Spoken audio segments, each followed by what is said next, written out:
ocean in my head, because there are so many things that I left unsaid.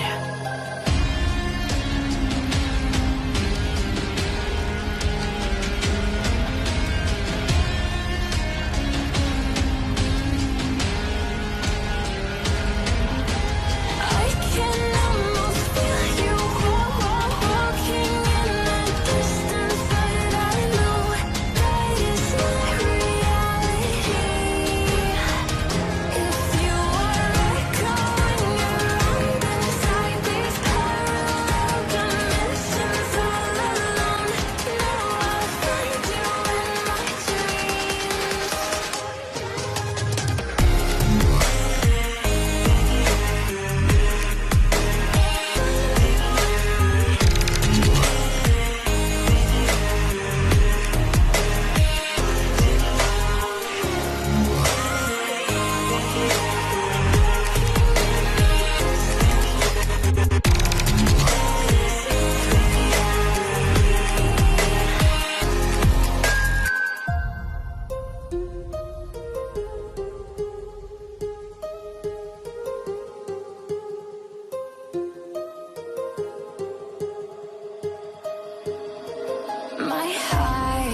almost feel you walking in the distance, but I know that it's not reality.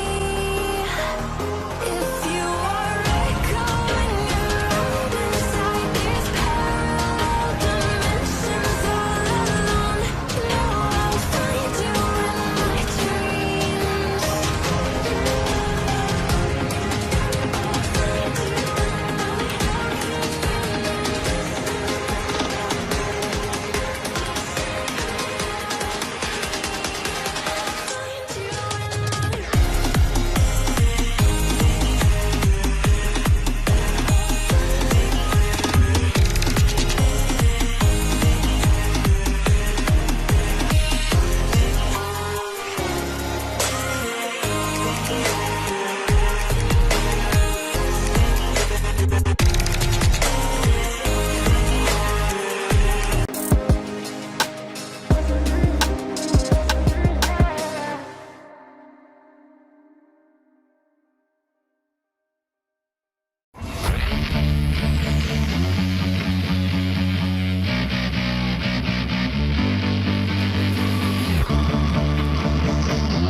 So I wanted to share with you a hack that I came up with years ago that will help you to be like a superhero on ice, because you still need to get around, and falling down on the ice is man, it can be really, really dangerous. You can get really, really hurt. So there's still jobs that need to be done here in the homestead. I'm going back and forth, and I came out today and I almost wiped out. So I'm going to take you in the shop and show you my ice cleat, my boot ice cleat hack. I want to show you just how bad it is. This is the driveway, and maybe you can see there, I can focus on there, everything is covered by a ½ inch of ice. And what makes it bad, this is the worst possible driving conditions in the entire world, because it freezes hard, because the ground is cold, and it's raining, and now you have a layer of water on the top. It's absolutely treacherous, and it continues to melt and to build up, and you're just stuck. You can't go anywhere with it. I'm going to demonstrate just how difficult it is just to try to walk up a slope. You can see with just normal like rubber boots on. That's how slippery it is. Let's go fix that. All right, are you ready for the hack? It's simple. You need 12 of these little screws right here, these 1/4 inch. They take a regular screw, the little machine screw, little panel screws, I forget the name of them, but you have to have this one. You can get these at any hardware store. It's a 1/4 inch socket, will fit it, or a flat bladed screwdriver. Now that's the important part right there. You don't want to overlook. You can get them, like this one right here, that's not the right one. I don't know how that slipped in there. But you want the ones that have the little flat slot for the screwdriver, because they have a little ridge around the outside of them, and they've got more surface area, and those little ridges in that portion that sticks up proud, it really, really bites. So you want 12 of these, and the configuration is really, really important too. And this, I've tried all different ways of doing it, and this is what seems to work best. You're going to put 2 up front. Right, 2 up front towards the toe. Now look at your shoes. Look at some shoes maybe that you have that have been worn down, that you've worn for some time, and kind of take a look and see where are the wear marks on them. You know, if you pronate or do different things or have a bit of a different gait, you can use that to kind of adjust it. And the heavy wear areas, that's where you want to put these screws in here for the best traction. And that way you're not putting in some portion of the shoe where you don't put any weight, so that will help you. So you want 4 up front, 2 on the front right there. That's where when you're bending your toe in, where you're getting your grip, that's where you start start your foot, your tread, and then as you rock back here, you'll put 2 here on the outsides, right about the ball of your foot is a good spot. Now over here on the back side, then you take the remaining ones and you do 2 on the heel, back here on the outsides. Now that will help your feet from coming out from underneath of you when you're slipping or when you're going downhill. It wouldn't even be a bad idea to put a 3rd one right there. I just haven't found it necessary. 6 screws, 12 total, 6 in each boot is perfect. Now don't go inside the house with these, you tread on your wife's new wooden floor, and she won't be happy. So I recommend doing this to a boot that is a slip-on type of a boot, like these hateful muck muck boots or Ugg boots or whatever they call these things. They're fine boots. They're really handy. They're waterproof, and they're super popular with people that live in the country. And I understand that. That's why I use them. I just don't care for the fit. I don't like a boot that flops around, you know, the fireman boot style of I like a good fitting boot, but it's such a drag to undo all the laces and all that. So something like this, you can do this to your Romeos or whatever. They'll last about 2 seasons, and if one falls out, you screw one in, not a big deal, and you can take them out really simple for the summertime. These seem to last really good. So that's the configuration. Let's take it outside and see how it goes. Are you ready to see the difference? All right, check it out. Same ice. Uphill, downhill. Downhill is a little, be careful. You want to make sure you keep those knees bent and remain those cat-like reflexes. But you can get around with the cleats in this configuration really well, no problem. And it's just a lot safer. It's just this easy fix, and it just works so good. Now, even over here, even everywhere you step, you can see where it's just cleating up the ice. And usually these will last about 2 winters or so. The screws will fall out or something, but it's an easy fix, of course. I forgot to mention the length you want. Just get the 1/2 inchers, just the little ones. That way you don't have to worry about them coming up into the shank or poking you in the foot. Most boots should have plenty of rubber. That 1/2 inch will suit you well. So let's put the wooden shoes on and see if there's any truth in that. I'm not sure what the Dutch know about ice. I don't think it snows there, does it? These are my official Dutch wooden shoes. I was shocked when I went there and I saw guys that were working in the windmills wearing these things. Did you know in some countries they're considered a safety shoe, like a steel toe shoe would be in America? So let's see. So if the Dutch happen to find themselves in a Pacific Northwest ice storm, would they be able to get around? I'd say the verdict is still out as to whether these are ever going to gain traction and popularity in the States. I kind of doubt it. Mrs. W tried to talk me into wearing them home on the airport, and I just couldn't do it. I couldn't do it. All right, so already they feel kind of sticky. All right, so let's see here. See if we can do this without wiping out here. Now, you guys are in luck. You just don't get content like this on any other channel on YouTube. This is a first here. Okay, so they're surprisingly they actually work. They're sticky. They're soaking in some water. They're getting wet, but they really do work. I don't know that they're as good as the studded snow boots, but they're not bad. That's amazing, huh? Maybe we need wooden tires. Wooden tires. I don't know how well that would go over. Hey, let me show you the Hakkapeliitas, the best snow tires, winter tires in the world. If you're buying them or for your vehicle, I would highly recommend them. Everyone around here has been running them. It's almost like cheating. It almost gives you a false sense of security when you're on icy roads, because you just don't know it. Perfect example. So the van is 2-wheel drive. Brian and I were heading down to firefighting training, and he's got a 4-wheel drive Toyota that just had kind of an aggressive mud tire on it. He went around a corner and lost the whole rear end and spun out, and he was in 4-wheel drive, and I was I saw him behind me. I was right in front of him, and I just railed right through there. I didn't even know it was slippery running these Hakkapeliitas. So let me show them to you. These are the winter tires you want if you have a light truck. These are Nokian. Nokian is the company. Hakkapeliitta, these are LT. So I'm running on the van a 225/75 R16.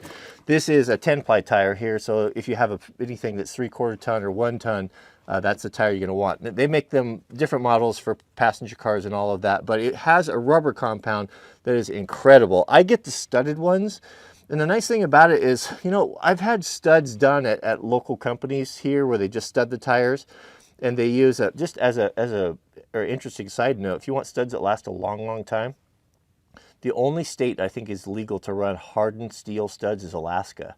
So I have some. Of course, I wouldn't do this myself, but it's highly illegal. But I do know some guys locally here that order the studs from Alaska tire dealers, have them sent down here, the blanks, and then have them installed in their tires, and they last a lot longer. But the nice thing about the Hakkapeliitta studs is they're almost like pins that come up, and when they put these in, they put them in the factory and they balance the tire with them. So it's a premium tire, a really high-end quality tire that balances well, and they're a lot less noisy. They don't stick up so far as some of the other ones, and they wear better because the diameter of the stud is the same for quite a ways up. So as the tire wears down, you still get that sharpness, rather than on, some studs, they're kind of shaped like a pyramid, and then after 1 or 2 seasons, they're basically flat round metal discs on there, and they actually make traction worse. So these are incredible tires. Probably the best you're going to get. Well, of course, where are they made? What did I say? The Finns. The Finns wouldn't know anything about driving in cold weather, would they? All right, thanks for watching, and we'll see you guys on the next video. I don't know what it is about adverse weather, but I always enjoy it. So I've got a lot of positive response from you guys who have enjoyed me bringing back kind of little conversations in the end cards. I guess it's like kind of a bonus. You get a little mini podcast as well as as a video. But I wanted to share something with you. This is a story that I got firsthand from an acquaintance of mine years ago. I've told it before, but it's been some time. But the reason why I'm sharing it with you today because I experienced it in real life myself yesterday. So this guy that was a friend of mine, so he was a big high-powered real estate agent, really successful, and he was working from his home. And he was getting ready to show a very wealthy guy that was a multimillionaire him a piece of vacation property. It was like a ranch up in northern Montana. And so this millionaire had flown in from some city and drove all the way up to my friend's house to jump into his car and to go see this huge ranch. Well, my friend is a devout Christian and kind of a lay minister. His wife was a stay-at-home mother. They raised their kids from home, and he ran his real estate business. So this guy came over, and they jumped in front of his truck, and they were getting ready to head out. This was a big deal, would have been a tremendous commission for him. Well, he started his truck, and he looked out the front window and saw all of the laundry hanging on a clothesline that his wife had put up, and had been up there, and it was ready to come down. And he told me, he said, the Holy Ghost spoke to me and said, Jim, I want you to take that laundry down, put it in the basket, and take it in and give it to your wife. And he had this tremendous struggle within, of course, we as men, and especially those of us who are breadwinners, was thinking, are you joking? That's not my job. Why would I've got this important man sitting in my truck. Why would I do this? And why would I make him wait and go and do this meaningless or this insignificant task? That's where pride comes in, right? I'm too important to do such things. That's my wife's work. That's what he was telling me. I mean, that was the first thing that came into his mind. He said the Holy Ghost, he really pressed on him. He was like, Jim, I want you to do this. So Jim turned the ignition off, got out, and started putting the clothing in the basket, taking it off one piece at a time. And here this important guy is sitting in the cab of his truck watching this. So Jim does this, walks in, takes a couple minutes, takes the laundry, puts it in the house, gets back in the truck. Of course, the guy turns and looks at him and says, what are you doing? Why did you just do that? And he said, he goes, I didn't know what to say. I was really conflicted. So I just decided to tell him the truth. I said, well, God told me to. Well, this guy came unglued. He wanted nothing to do with Christianity, and was very offended and just laid into Jim at the time, and Jim was really wondering if he had done the right thing. So anyway, they went and through Jim didn't think anything of it. The conversation never came up again. The guy actually said, "Don't ever talk about Christianity to me again. I'm not interested in it. I don't want it." And Jim just said, okay, that's fine. But the point of it is that years later, this same man that was in the car that was so against hearing anything about Christianity called Jim on the phone in the middle of the night. It was maybe 5 or 6 years later, and said, Jim, I want you to pray for my family. My wife just had a little boy, and he's dying in the hospital. And because of this, that one act that Jim had performed with the clothesline, that this man ultimately accepted Christ in his life. So, the interesting thing about it is had Jim, he had a real struggle with that decision, and had he not done that, had he thought that he would have been too important and pushed the urging of God aside and not perform that simple task, which he didn't understand at the time, it may have been that this man would never have been saved.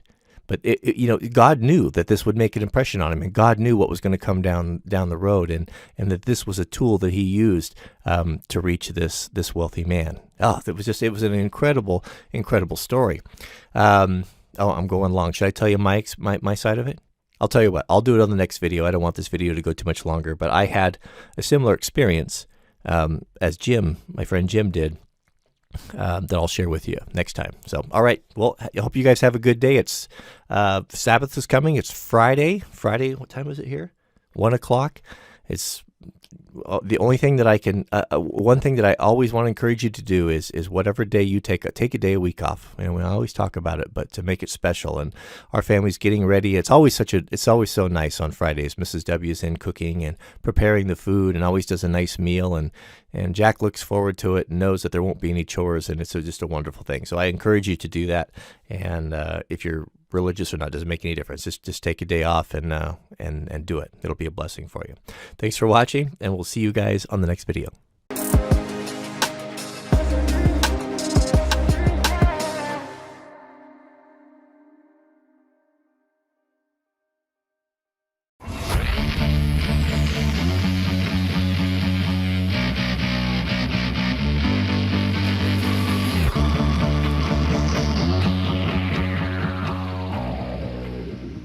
You guys, we're gonna start with, I'm gonna show you, I like to keep this empty there, and I keep this little hand sanitizer.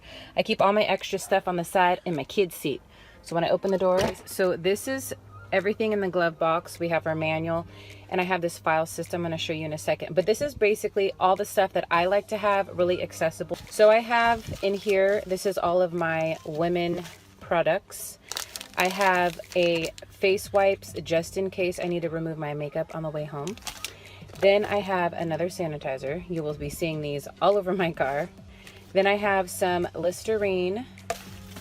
I keep an extra cube in here. Glasses wipes in here. And then I also like to have a little bit of these. These are like the sugar-free lifesavers. Then we keep this little tool in here. So it's like one of those multi-use tools. It has scissors and all kinds of craziness on the inside, so it literally has everything. Okay, so I wanted to show you guys this little filing system that I have. So this is the filing system that I use. It's got my registration, my insurance, my license. When I have an accident, this is where I go. I also have extra cash just in case for tolls, whatever it is. There's been a couple of times where I forgot my wallet, so I'm so glad that I have cash in here. Or sometimes the kids need cash for lunch or whatever it may be. It's so handy. I also list all of the kids. I saw this on one of those safety shows. You list the adults and then all the kids in the car. Just in case there's like an accident or something, they can know who exactly is in the car. And I know that sounds really sad to even say, but hey, it happens. Now, this accident section has a pen and cards in it. The cards have all of my information ready to go to just hand to somebody. I also have a card that I fill out with their information, because sometimes when you get in a car, no, all the times when you get in a car accident, you're super flustered. So when you have that card, you know exactly what you need to do. And I just go straight to this little accident area and I pull my cards out and all of that. Okay, so this is the inside of my middle console.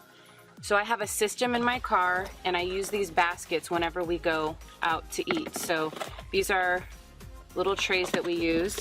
and I'm gonna show you guys how this system works in my car. This is the moment I've been waiting to share with you guys. I'm super pumped to show you this. This is the system that we use to eat food in our car. And you know what? I'd like to say we don't eat in our car, but we do. We are at Chick-fil-A, and no, this video is not sponsored, but hey, Chick-fil-A, if you're out there, let me know. I use these trays and I line it with a napkin, and I put all of their food inside. Now, the trick is to not pass back any wrappers. That is the key to this whole thing, and it really, really keeps your car clean. Now, you still have crumbs, which is fine because I have a vacuum, but this is so awesome. And I put these little trays, food trays, on these little back seat trays that go over the kids. They don't have to hold it in their lap. They can actually have a space where they can grab their food and start eating it without it dumping on the floor. I cannot tell you guys how much this system has worked, and I absolutely love it. You guys have to try it. And these little caddies are not that expensive from Amazon. I absolutely love them. After they're done eating, everybody passes up their trays, throws their little napkins in the trash, and then there's nothing else left back there. Then my son grabs this vacuum we got off of Amazon, and he gives everything a quick vacuum and puts it back in the bag and puts it underneath my son's seat where it's stored. It's a perfect location to keep it out of the way because nobody steps there. This is the rest of the inside. I keep 3 different kinds of wipes in here. I know that seems kind of crazy, but we have Lysol wipes. You never know when you need to wipe stuff down because there's germs everywhere. Just kidding. Things get gross. I was gonna say wipes you wipe your butt with. No, I have Moist Flushable Wipes by Kirkland. Bam. And then we have antibacterial wipes, okay? So I keep 3 different types of wipes in here. Then on the side here, you'll see these 2 little baggies tucked in. I keep receipts and change in one. I just clean this out so they're empty. I keep those on the side, and I keep them unzipped so I can easily, like when I'm in a drive-thru or something, I can just shove stuff in there. I keep this little flashlight on the side, and then I have this bag, okay? So this bag houses everything that I could possibly need in my car. Got this bag from a thrift store years ago. It's by Trish McAvoy. I keep a mirror, some Tums, some Neosporin. I also do Band-Aids, and I also keep Orajel and some floss, some Q-tips, and then on the inside pocket, I really like how you open it up like a book and you can see the different pages, and nothing is like stacked on top of each other. You can actually see things. So I keep some hair ties on a ring. And on the inside here, I have some nail glue, which is super good to have. I have a sewing kit, a lighter, some earbuds, and some more Tylenol. And then on this clear inside pocket here, I'm gonna just take everything out, but I have some more Tylenol packs. I have some Whiz, a lot of little perfume samples and lotion samples. I just stick these in here whenever I get them so I use them up and not waste them. But I have eyelash glue and a pencil sharpener. Okay, so on this other pocket, we have Shout to Go wipes. I also like to refill my purses from here, so if my purse is missing something, I can stick it in here. But I have nail files and a toothbrush, toothpaste. So now tucked on the side, I just have some of my kids' DVDs. I keep them in these little sleeves so they don't take up a lot of room. And then on the top here, I have more toothpicks. You guys know I love my toothpicks. And then this is a really good hack I wanted to show you guys.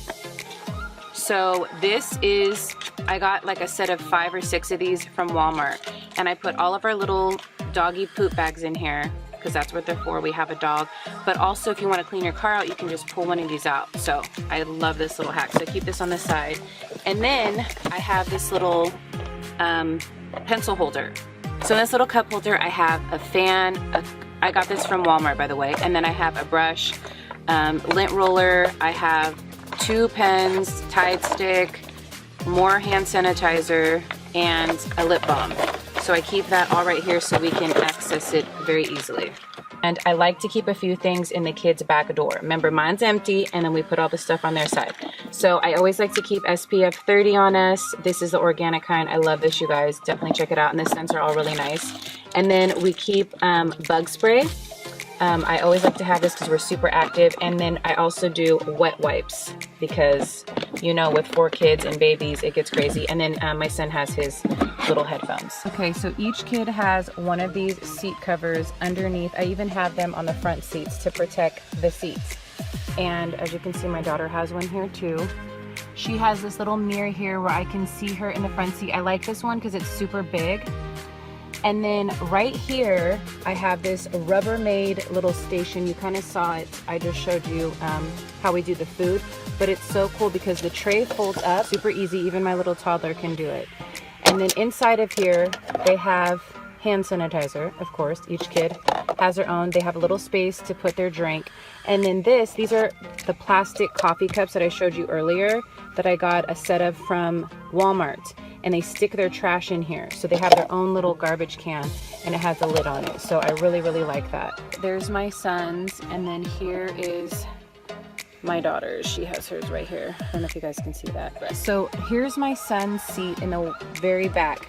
And if you can see, I have this little packing cube here. Now let me grab this.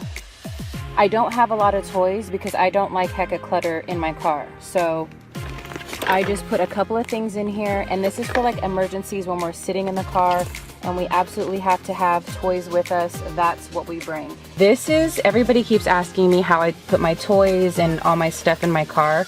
My baby stays in the car seat. This is how we basically put all of the bags. This is my system in my car. I like to house everything inside of bags so I can access things easy, but I can also leave things in the car. I don't have to bring every single bag. I don't like having one giant bag and lugging everything around. I can pick and choose what I want.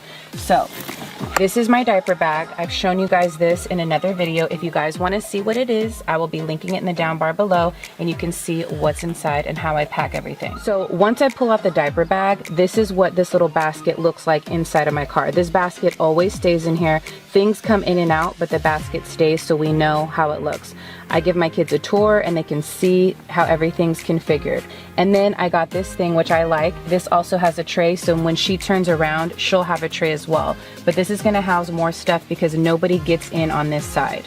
So we also have hand sanitizer on her side. We have an umbrella, and I wanted to show you guys this. This is a really good trick. I don't need tissue here because we just do a little thing in tissue. We don't always need tissue. So what I like to do is I put rags inside of here. So sometimes paper towels, napkins don't work and you need a rag, especially with kids and you're spilling stuff. So I put these in here like tissue, and I can continuously pull these out. When they get dirty, I bring them in the house, wash them, and then I throw them back inside. I like how it looks. It's very clean and neat.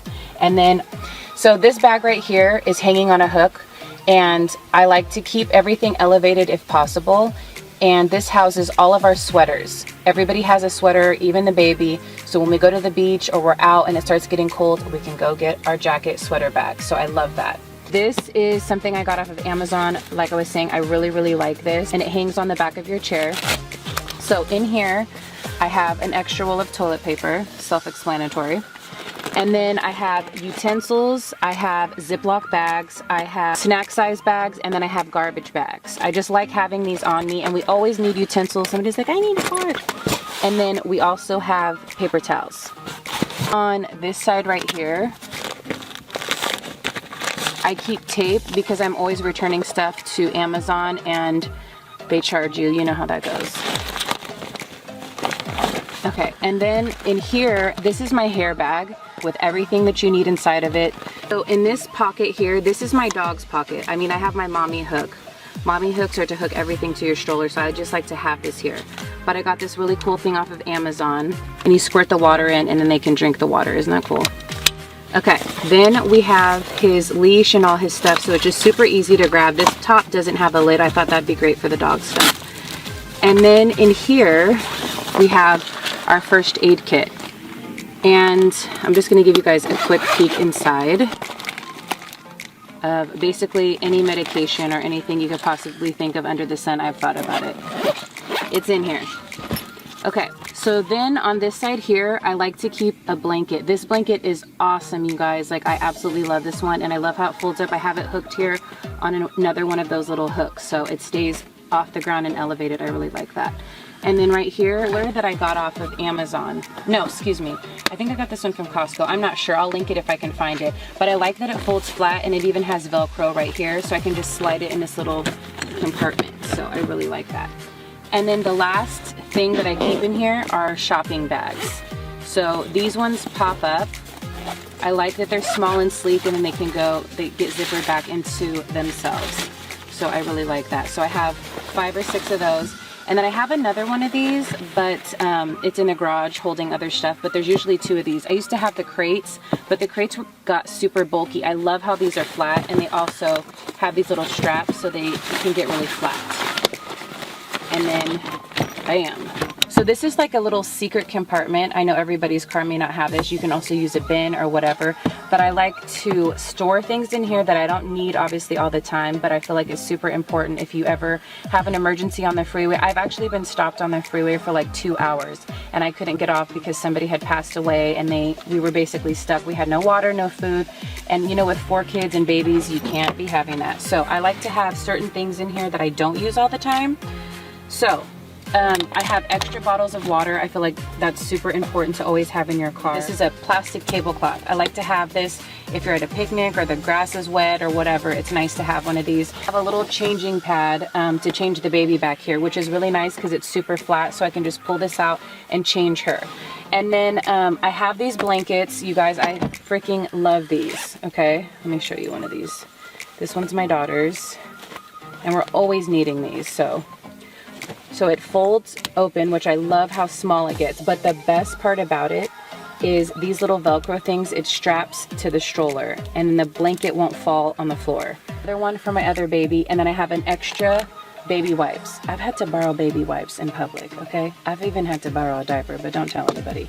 Okay, then I have this guy here, extra hand sanitizer, baby powder, because I feel like that's good to have for emergencies. If you like you're missing something out of your diaper bag. We have deodorant, mouthwash, and a toothbrush and toothpaste. So I like to keep those things in here. You guys, I hope you enjoyed my car organization video. I had so much fun doing it for you. If you guys haven't done so already, subscribe, hit that little bell notification so you're notified. Give your girl a thumbs up.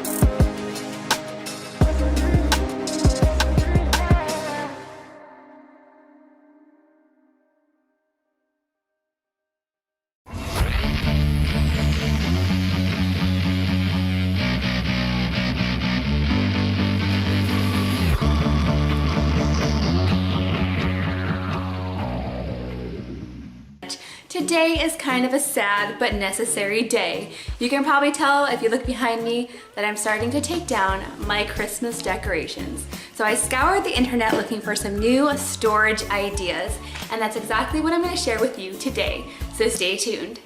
Okay guys, so Christmas decorations. I'm kind of sad to see them go, but I'm also happy to move on to what's next. We have some birthdays coming up, and then Valentine's Day, and so on.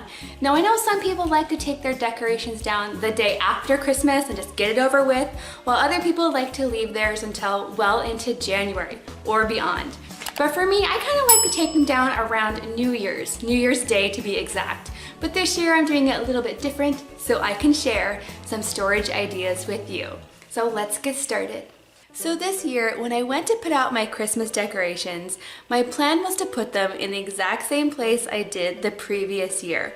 But unfortunately, I wasn't planning on having a serious case of mommy brain. I literally could not remember where everything went last year. So this year, I planned ahead. I went to the Dollar Tree and I bought some white string tags. Then, before I took the decorations down, I went around the house and added them to certain decorations. So next year, I can easily tell which strand of lights goes on the back door, which goes on the mantle, and which one goes in the dining room. This was super cheap to do.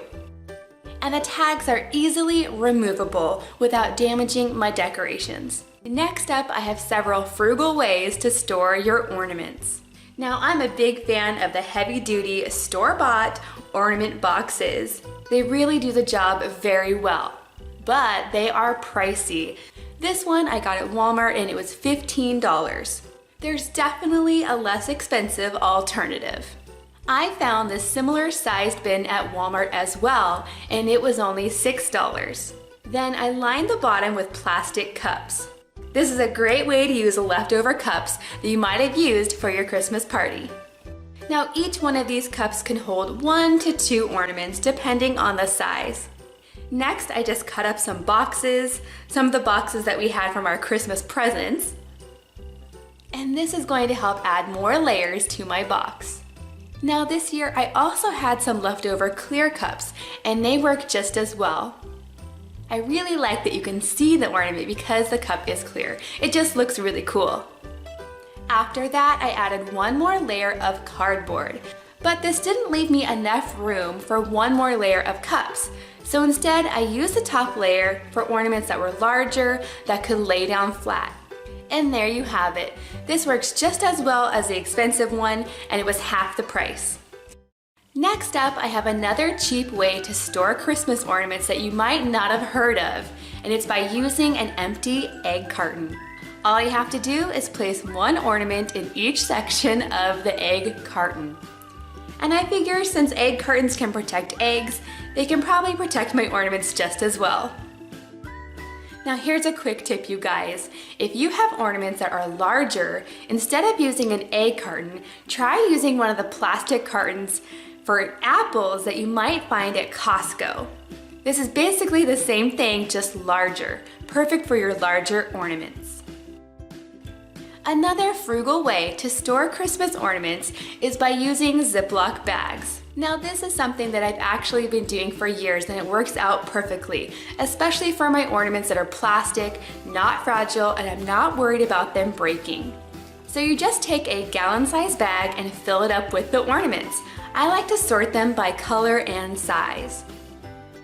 Then I just place them inside my storage bin. Now I've actually been reusing the same Ziploc bags for years, so that's definitely going to save you some money as well. Next up, I have an easy and frugal way to protect your leftover wrapping paper, so it doesn't get torn or wrinkled. Now I feel like just about everyone and their mom probably knows this hack already. In fact, this is something that my mom used to do years ago, and she definitely handed it down to me. All you have to do is save some of your empty toilet paper rolls. Now you just take your empty roll, cut it in half, and wrap it around your wrapping paper. Now I like to add one at the top and at the bottom. This is going to keep your wrapping paper rolled up, but it's going to be gentle, so it's not going to dent or wrinkle your paper. My next storage idea is another good way to use up some of those leftover cardboard boxes that you might have got from Amazon. I use a box cutter to cut out squares of the cardboard, and then I wrap my strands of Christmas lights around the piece of cardboard. And I like to add a little notch on either side to keep the ends of my strand in place. That way they won't get all tangled up. Now before I put it into my box, I like to write on the cardboard where that strand is going to go. That's going to make it so much easier next year when it's time to put it up. I also decided it would be a really good idea to keep all of my outdoor decorations together, so they're all in this one bin. Moving on, I have an easy way to store beaded strands of garland, so they don't become a tangled mess. Now I've had these wooden strands of garland for years, and I would be really sad if they broke or got damaged. So this is the perfect way to keep them safe, and it's cheap as well. I'm just going to use some empty water bottles, and I'm going to store one strand per bottle. Now as I'm putting the strand into the bottle, it's creating a little coil, so it's not going to tangle up with itself. And the end of the strand is going to stay at the top, making it really easy for me to pull it out next year. This is super easy to do, and I think it looks really cool. Now this year I ended up filling 8 different bins of Christmas decorations. So I've come up with an easy and cheap way to keep it all organized. Now this year I decided to pack my bins by which room they go in. So all of the decorations that go in the living room are in one bin, and all the decorations that go outside are in one bin together.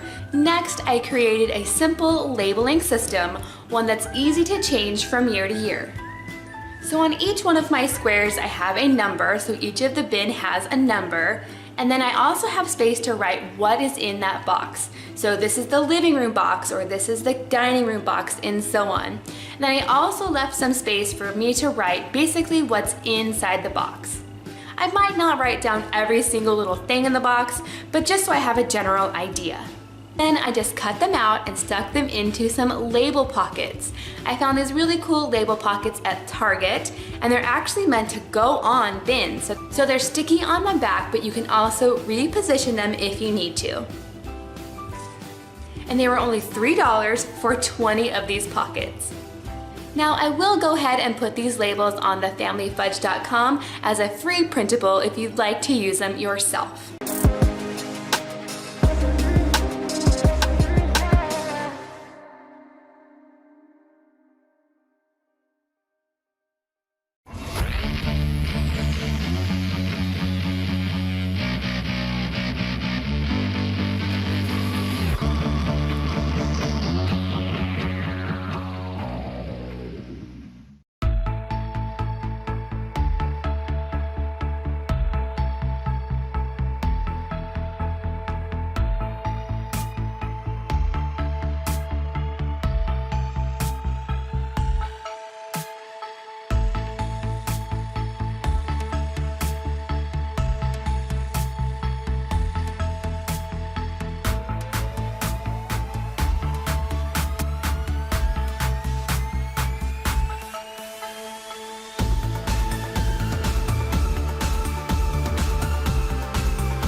right, so first thing is that I need to brush up on my Swedish apparently, because this is called the Hemgejord containers. You get 2 of them in a pack from IKEA, and I'm starting off with these as the base for this hack, and I'm also going to be using some of the macrame cord I featured in my last Amazon video. I'll link it below again for you guys, but I'm basically going to start off by cutting these into strips, and I'm cutting a total of 12 strips. 6 of them are going to be shorter, and then 6 of them are going to be longer. Here are the exact measurements I used. So the reason that we do this is because the center sections of our weaving is going to be the shorter sections, and then the outermost sections are going to be the longer ones. You're going to see what I'm talking about in a second. So grab 2 shorter ones and 2 longer ones and tie them in a knot together.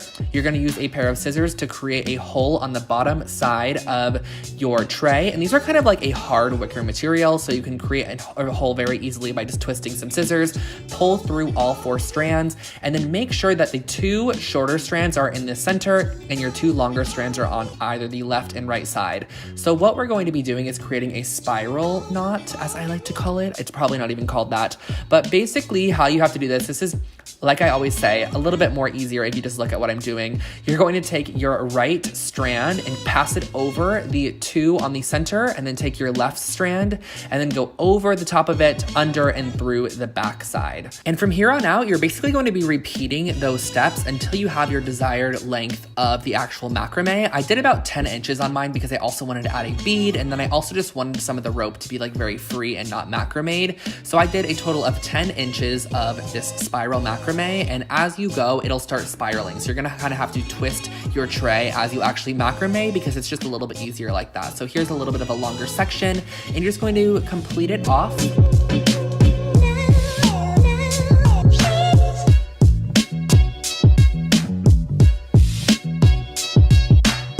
Once you're all done with that, I took one of these Amazon wood beads. These are wide-holed wood beads. That was such a hard set of words to say. And I'm gonna put all 4 strands through it, and as you can see, it fits perfectly on top. I just like the way that this looked. I thought it added a really nice little handmade touch to this, and you're going to be repeating this process on 3 sides. As you can see here, I did 3 sides. You could do 4 if you wanted it to be a little bit more sturdy. And then what I am doing is taking the smaller tray that it comes with as well, and doing the same process of just punching through 3 holes and then stringing through the 3 sections on the back side. Make sure to tie knots at the top too, so that way that it has a little like area for the tray to rest on.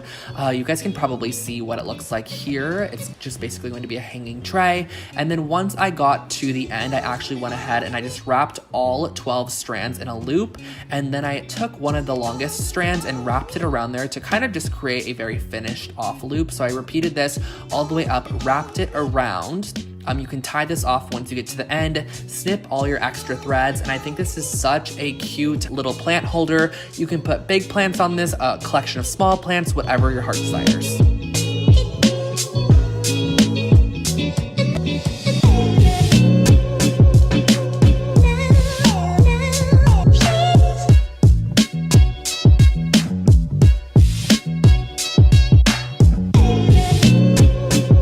Project 2, this Swedish word's not that hard. We're using the Stefan chair. I'm probably pronouncing that wrong, but it is the cheapest chair at IKEA. It is $25 and it looks like this. It is a dark espresso brown chair. And what I started off by doing was building that, or well, my friend actually built it for me because he was hanging out with me. And then I took some of the same exact macrame cord that I used in the first project. There are actually a lot of macrame cord projects in this video. And I took off a long section, and I am going to be doing this kind of like weaving technique that I've been doing a lot on my channel lately. I swear guys, I'm going to stop it soon, but I'm just obsessed with it at the moment. And all I'm doing is going in and out, and wrapping around the entire backside of this chair. This is something that's a little bit more easier for you to see, like I always say, if you just look at what I'm doing. So I'm basically going in and out of every other bar to get this kind of rope to sit on the chair back. And it's very repetitive. So you're just gonna go all the way up. And if you do run out of cord at one point, you can tie it off and then start again. Just try to make sure that you hide your knot on the inside and then start off again. As you can see, I had to do so here. The knot is on the left side. You can kind of see it a little bit there, but it's pretty much hidden. And you're gonna be repeating the process going all the way up to the top. You could leave it like half done if you want to, or you can just do those center 3 bars. But in the end, I swear to you guys, this $25 chair looks like it could have been like a West Elm $100 or even $200 chair. I love the way that it turned out. And I think if you did this to a large table assemble like with a set of 8 and you really took your time, it can look so incredibly amazing, and I'm really happy with the outcome.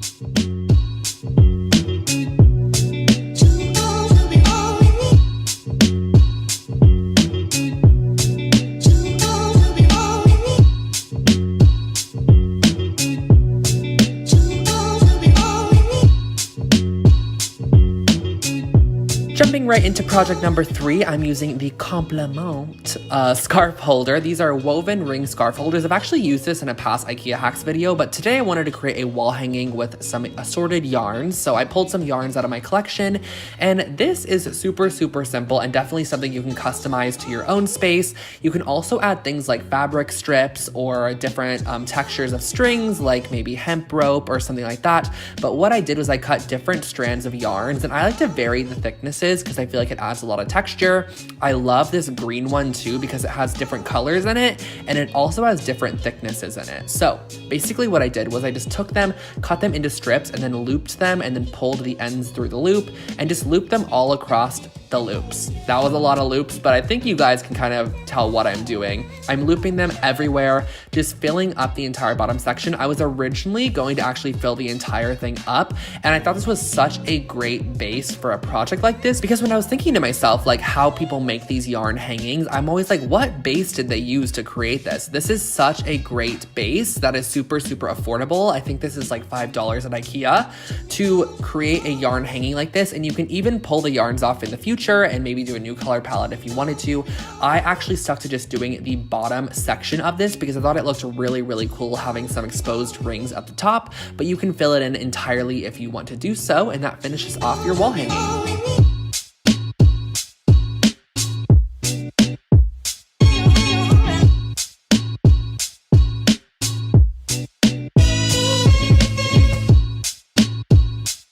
Oh my gosh, guys, this is the one I've been waiting for. I'm using this shelf unit, actually 2 of them. I'm not even gonna try to pronounce it. I think we're over me trying to pronounce these names, but this is a legit hack. It's not really that much DIY'd, but I am hacking the system on one of the items. You'll see what I'm talking about. So I'm gonna unpack everything from both boxes to start off with, and I'm going to be taking the red portions and fully spray painting them white. So here I am naked. Just kidding, I'm actually not, but it looks like I am. I'm going to be spraying these with some white spray paint. It was super sunny outside. I still don't understand why Los Angeles decides to be 98 degrees in the fall time, but I guess it honestly helps with the drying process, so I can't be that mad at it. So I went ahead and I did a lot of coats of spray paint on all of this to get every single spot of red fully covered. I also ended up going in with like a sealant coat in the end, but I forgot to film that portion. So here comes the kind of hack portion. So what you're gonna start off by doing is actually assembling one of the units exactly as shown in the instructions. So exactly how IKEA sells it, you're going to be assembling it exactly as it's shown, as I've said 9 times now. You probably understand what I'm doing. So if you purchase this, you're gonna know what to do. Just follow the instructions. And for the second one, you're going to be assembling it the same exact way, but all you have to do is actually just flip the shelves 180 degrees. So you're just going to basically flip them to where the mounting kind of holes are now going to be on the front side, because what you're gonna wanna do with this is actually be able to rotate it 180 degrees and have it be flipped, and you're gonna see exactly what I'm talking about. This just makes it so that you have the mounting holes. You could do this if you wanted to, but the thing that would happen if you were to just assemble both as the instructions would show is that you'd actually be able to see the little metal bits on the underside. So this just allows it to be very clean from all angles. You're gonna assemble that with a screwdriver. The shape we're kind of going after is this shape here. So this is what we're going to be mounting it on the wall like. Now I do want to give you guys a disclaimer. I mounted it on the wall using some string hanging over the banister, and then I attached them together with some string as well, because honestly I didn't want to drill it into the wall because I want to use this in someone's future apartment makeover. But as you can see, you can mount it on the wall perfectly.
everyone. Oh, I blocked your face. Oh. Looks like you punched I looked like I punched you. Hi everyone, I am here with McKenna from XO McKenna. I think you guys kind of saw in my last video, which was a kitchen makeover video, and I featured a clip with her because we actually met last week and we found out that we live next door to each other. Right down literally next door. Not actually, but we probably live like a 2-minute drive. Maybe. You guys were like commenting and sending us like DMs and stuff that you were like so excited. So we're like, oh yay! Let's do it. So today we are at a thrift store. We're at, which thrift store is this? Share Ourselves. Share Ourselves, the thrift store. And we are going to be doing a thrift flip over on my channel, which is kind of like your specialty. My thing. Like I've been doing a lot of thrift flips You're lately. a famous thrift flipper. Yeah. Oh. A thrift flip fanatic. And on your channel, we're doing an IKEA hacks video, which is kind of like my thing to do. So we're kind of like flipping. We're flip-flopping our kind of like main videos. Not main videos, but like the ones we do a lot of. Yeah. And what I'm known for, we're gonna swap them. We're gonna swap them, and they're do a both gonna collab. be up at the same time. So you guys go and definitely go check out McKenna's video, and then if you're coming from McKenna's video, hello. Okay, immediately upon walking in, we see this. I don't like the glass top. I'm not a huge fan of glass tops. I don't know why. Yeah, like, just not very chic, but like look at that. We're gonna leave this by the front door though, and check other things out. We're on an adventure. Yeah. I do need that actually. Oh my gosh, we found this. This is hideous. So whoever had this in this house, luckily they got rid of this. it's all like sun damage. It's like sun. This is probably like outdoor furniture, don't you think? Oh, yeah. Probably outdoor. But I thought what we can do is do the same concept. So maybe we can like sand down the wood and then redo like a woven top for it, but maybe out of a different fabric or a leather or a faux leather or something along the lines of that. This would be, oh, and only $10. We've also found a lot of these really cool magazine holders. Is that what this is? Yeah. And you did it right from the start. Oh, whoa. It's so cool. We're thinking that we can deconstruct this and use the wood and maybe make something else out of it. Oh my gosh, what is this? Oh my gosh, there's contact paper too. Look at this.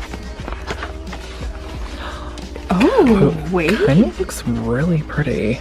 It looks like it should go on like a ceiling, you know? Like a ceiling. Ooh. Like we can definitely do something with this. What is that? It looks like we're in a scary movie. Like this room is scary. If anyone knows what this is, please comment it below because we have no idea. This is the other one that I was talking about. Okay, we have grabbed all of the items. This one, this one, this one, this one. How does LA get so dark now? This is crazy. Okay guys, I wanted to share with you. This is how much I ended up spending. $26.16 on all 4 of these items. So we're gonna have a substantial amount of projects in this video, hopefully. We're gonna hope they turn out good, but you never know. So we're gonna head to IKEA to go buy stuff for McKenna's video right now. Yeah! IKEA!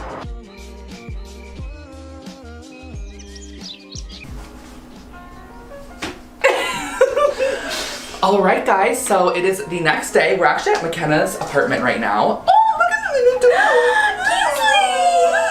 And we are going to start with our DIY projects. And typically I do like voiceovers for mine, but I didn't want to do a voiceover because I just wanted us to actually like just like have fun with it and not kind of interact while we're like, interact and like just actually share with you guys our thoughts of making the projects. All right, so the first project that we are doing is actually with this little magazine holder, but you can really use it for whatever you want to. And we found this at the thrift store. It was $12, but it was actually half off because all the furniture was half off, so it was $6. I feel like this just kind of dates it. I'm not in love with this kind of ridge look. Yeah, it looks like bamboo, which I just think it just doesn't look like the vibe. I'm going to firstly just tape off these sections here on the front and the back side, and then we can take it outside and spray it.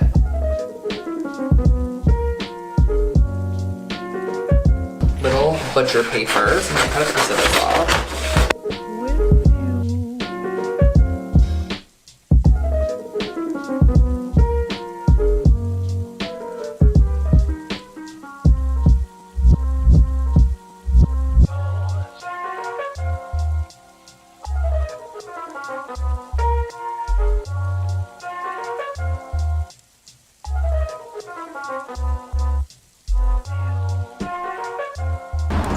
Oh.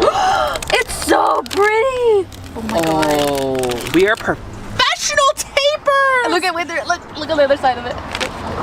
Oh, that literally looks amazing.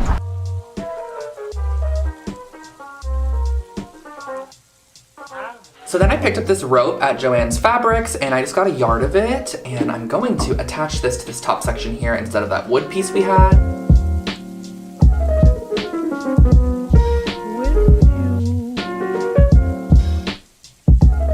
I'm also just gonna glue this down with hot glue because I'm gonna use this in my actual apartment and I know not to pick it up by the handle. It's just more of a decorative feature. Seems heated. Oh, yeah.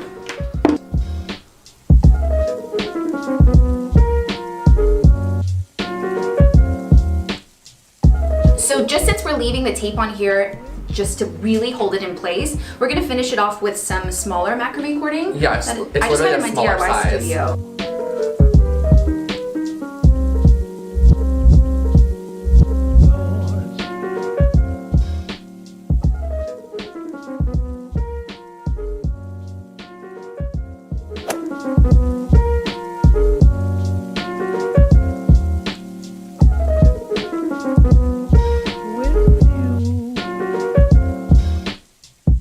Okay, so this was a project that I honestly was not really gonna include in this video because I was like, literally all we're doing is spray painting something, which we kind of already did that with the magazine holder you guys already saw, but this was $1 at Goodwill. Because it was Green Day. Green Day. Dollar Thursday. Green Day, the band. $12.99 at Goodwill, which is kind of a lot for this.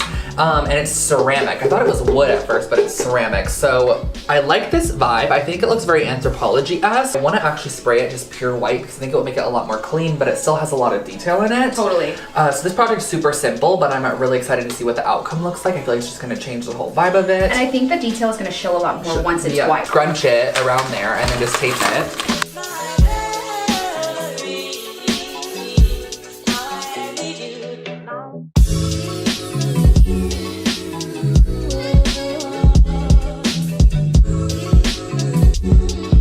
We are using this Rust-Oleum Painter's Touch 2x Ultra Cover Paint and Primer, also bonds to plastic, first drying, non-yellowing, UV resistant wood, metal, plastic, and more compared to the Rust-Oleum General Purpose Paint White Spray Paint.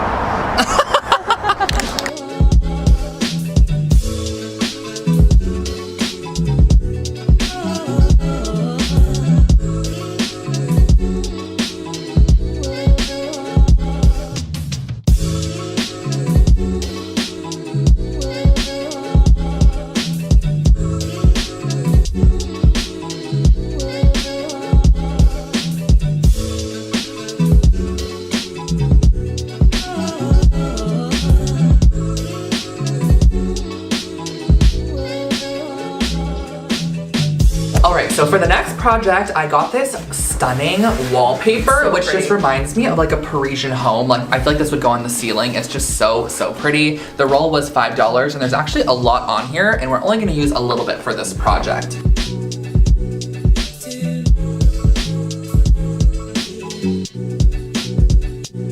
I'm gonna try to use the least amount of wallpaper that I can, that way I can reserve a lot of it. So I'm kinda just gonna cut here-ish, because it's not gonna even, I'm gonna do the sides separately, so I can't wrap it all. So I'm gonna lightly just mark here, because I'm gonna cut on the inside of this anyway.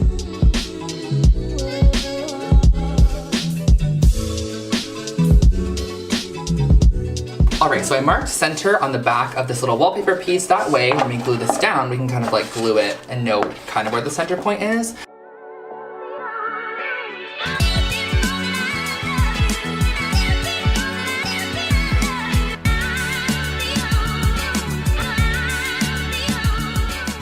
Okay, so we're gonna go back and X-Acto knife around these little edges so that it makes a really clean, sharp edge. Clearly I didn't do a good job, but a tip I used to do all the time when I did, like, I used to cover boxes like this all the time when I did scrapbooking.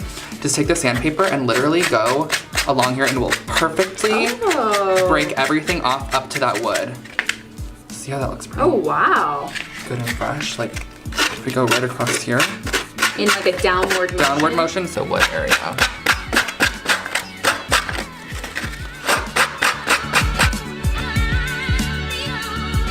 So we matched up the pattern on the front side of the box here. As you can see, we matched up as good as we can. It looks pretty decent. Good. Yeah. I can feel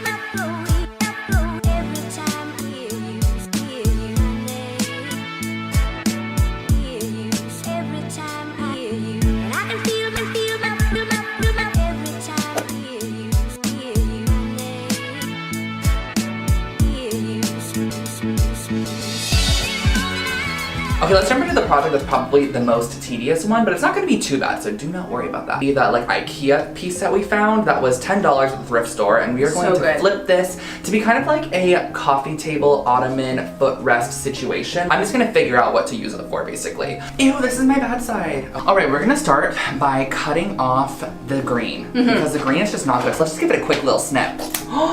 So satisfying. So satisfying! And we're gonna pull it out. Wow, this has been pre-owned. So we were gonna go in with a flathead screwdriver and actually pry each of these little staples out. That's gonna take a while, but if you have the patience for it, You could, but you could also just snip it. Snip it. We're just gonna cut it super, super close, like this, as close as we can, and you're not gonna see the bottom.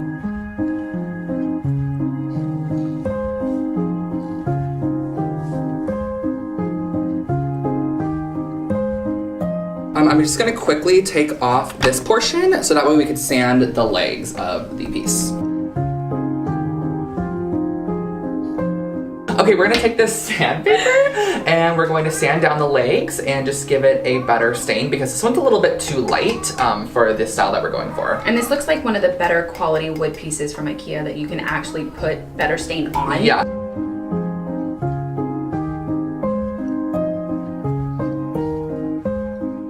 I'm getting all the sawdust off of it. We are going to be using this early American stain, which is the one I used in my kitchen makeover video because it's so pretty and I think it's going to look really nice on here.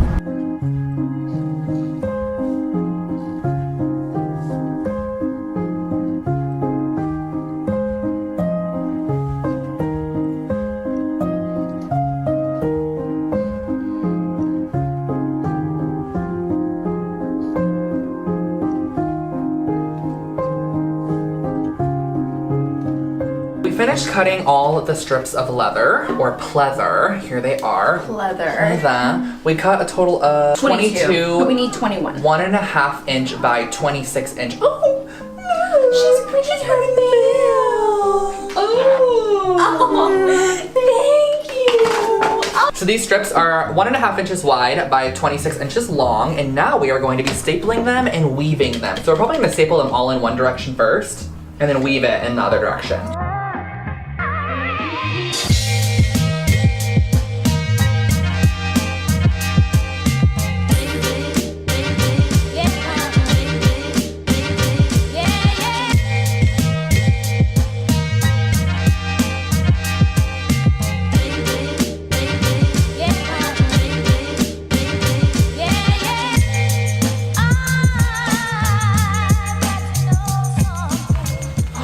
So fun. Oh my god, it's like a race. It really is. I'm gonna win. I won.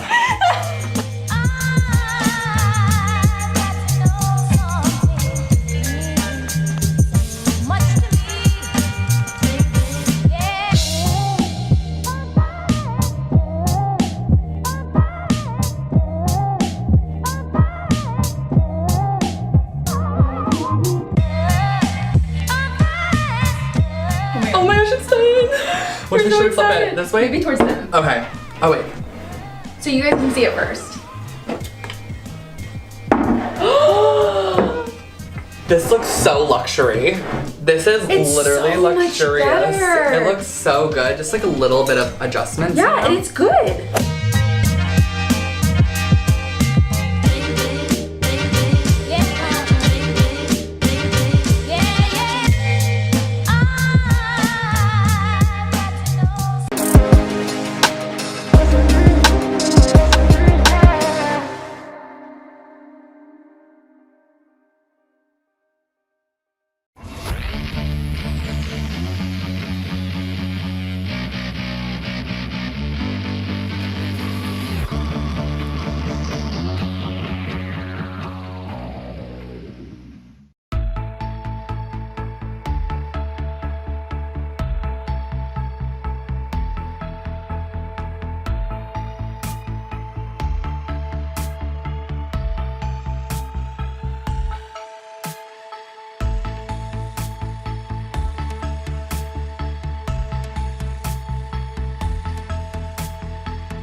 Listen. This video concept came up to me when I was telling people how to use my shampoo and conditioner, Project X. I used it on my Instagram story. I showed you guys what you should be doing, how you should be washing your hair, and a lot of people had a lot of questions about this. Listen, I've had all the questions ever when doing clients' hair. That's the one thing you don't really talk about because you think everybody already knows about it, but it's actually not true. So let's get into it. Water temperature. What do you think is the best option to wash your hair with? Cold, hot, extremely hot, lukewarm? Take your pick. What do you think is the best? I'm gonna give you the answer right now, okay? Warm is the correct answer. Congratulations if you got that right. Warm, you should be washing your hair with warm water, okay? A lot of people wanna know, hey, should I be washing my hair with cold water? I heard it makes your hair shinier. I heard it makes your hair healthier. I'm gonna come out and say it. I think washing your hair with cold water is such bull.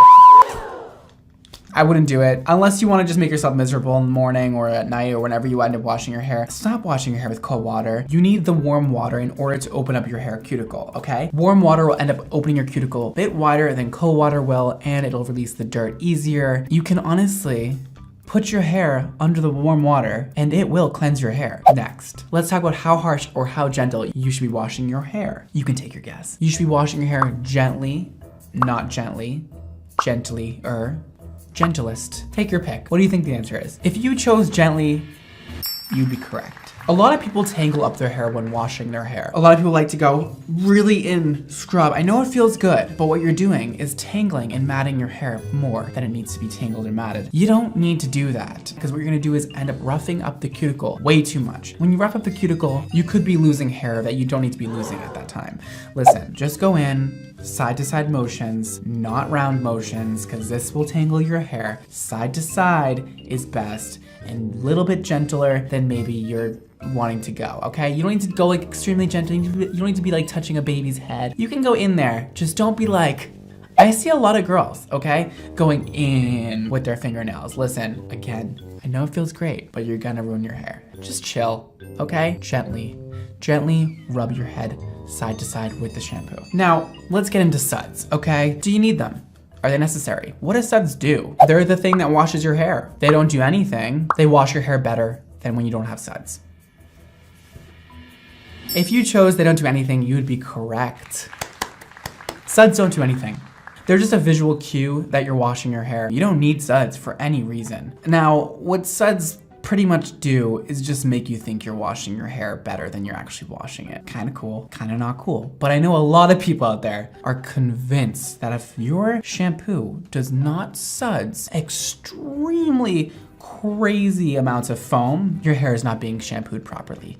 It's just not true. I've heard a few people say it about my shampoo, Project X. It doesn't suds a lot. However, a lot of companies put a lot of surfactants in their shampoos in order to make you think that their shampoo is working better than other shampoos. Now, when creating my own shampoo, I did put surfactants in there because even me, even though I know this information, sometimes I'm still like, I'm not really convinced my hair is shampooed properly without having suds.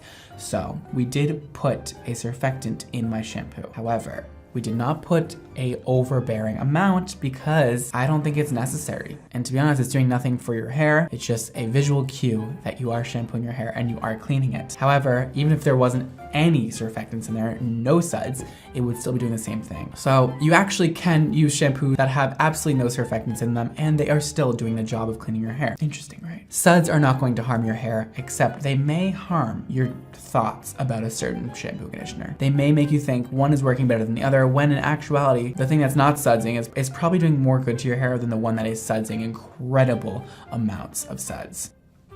So yeah, now,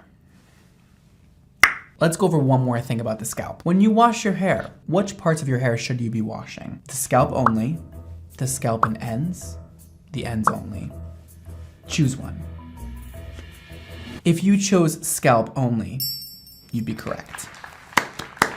Your ends, yes, they get oily, but the oil comes from your scalp. The scalp is the part that produces the oil. Your ends do not produce oil. That might be surprising to some of you. That might be kind of not at all surprising to a lot of you, and I can understand that. But here's the thing. When you shampoo your scalp with a nice amount of shampoo that we'll go over in a second, you shampoo, you rub back and forth like we talked about, gently. Now, after you do that, you don't then work down the ends of your hair. Don't, please, don't take the ends of your hair and go like this. Please, you're going to ruin your cuticle. It's not gonna be good for you. It's a bad idea. Please don't do that. Once you go under the warm water and you rinse your scalp free of shampoo, your ends will then be shampooed by the residue from the scalp. So everything comes from your scalp down, releasing the trapped dirt within your ends. There's no need to rub your ends. There's no need to get onto your ends with shampoo. Your scalp will be fine. And also, all you're gonna do is dry your ends and detangle them a lot more than necessary. There's no point of shampooing your ends. Your ends will get clean by just shampooing your scalp. Now, if you're wondering how much shampoo you should be using, well, that's a great question. We're about to go over that right now. Basically, most people can use the same amount of shampoo. We all have pretty much the same head space, unless you have just an abnormally big head or an abnormally small head. I don't know, I'm not judging you. Do your thing. However, most of us have the same size head, similar sizes, I'd say. How much shampoo should you be using? Well, we have a few different categories here. A dime size amount, 2 dime size amounts, 3 dime size amounts. If you picked 2 dime size amounts, you'd be correct. I like to use 1 dime size amount for the front of the head and 1 dime size amount for the back of the head. Okay, you can put a little bit in at a time, lather it up even though the sizes don't matter, and then work the front of your hair all the way back to here, put a little bit more in, move around your hands, and get the back, okay? Make sure you don't wipe the shampoo away with the ends of your hair when you go to put it on your scalp, okay? If you have very long hair, move it around your shoulder, go in from the back, and go in there, okay? Focus on parts that get the most oily, maybe like right here. For me at least, that's where I feel like I have the most oil secretion, and that is where I start. So I like to put one hand maybe right here and one hand right here and kind of just like go in there. But a lot of people tell me they have long hair, they need a lot of shampoo, they buy the gallons of shampoo, it's not enough for them. Girl, you do not have to be using that much shampoo. That's crazy. 99% of people can use the exact same amount of shampoo. I can use the same amount of shampoo as a girl with 24-inch long hair, I promise. I've heard people who wash their hair once a year. I've heard people who wash their hair every day. How often should I be washing my hair? Again, I'm very happy you asked that question. Should you wash your hair once a week, every day, once a month, once a year? Pick your answer. What do you think the right answer is?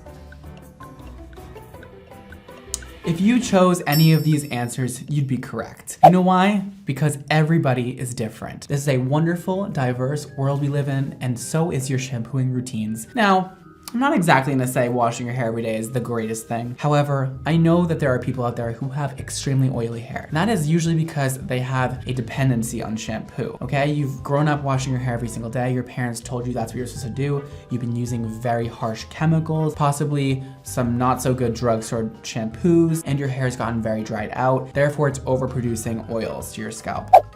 There are ways to fix this, okay? I typically like to wash my hair once a week. And when my hair gets oily, I use a natural bristle brush from the scalp to the ends and I brush it through. You can also use dry shampoo to help combat the oils in your hair. So if you've been washing your hair every day for your whole life, I would probably stop that. And let me say one more thing before you come after me right now. My shampoo is called Project X Everyday Shampoo. Everyday shampoo.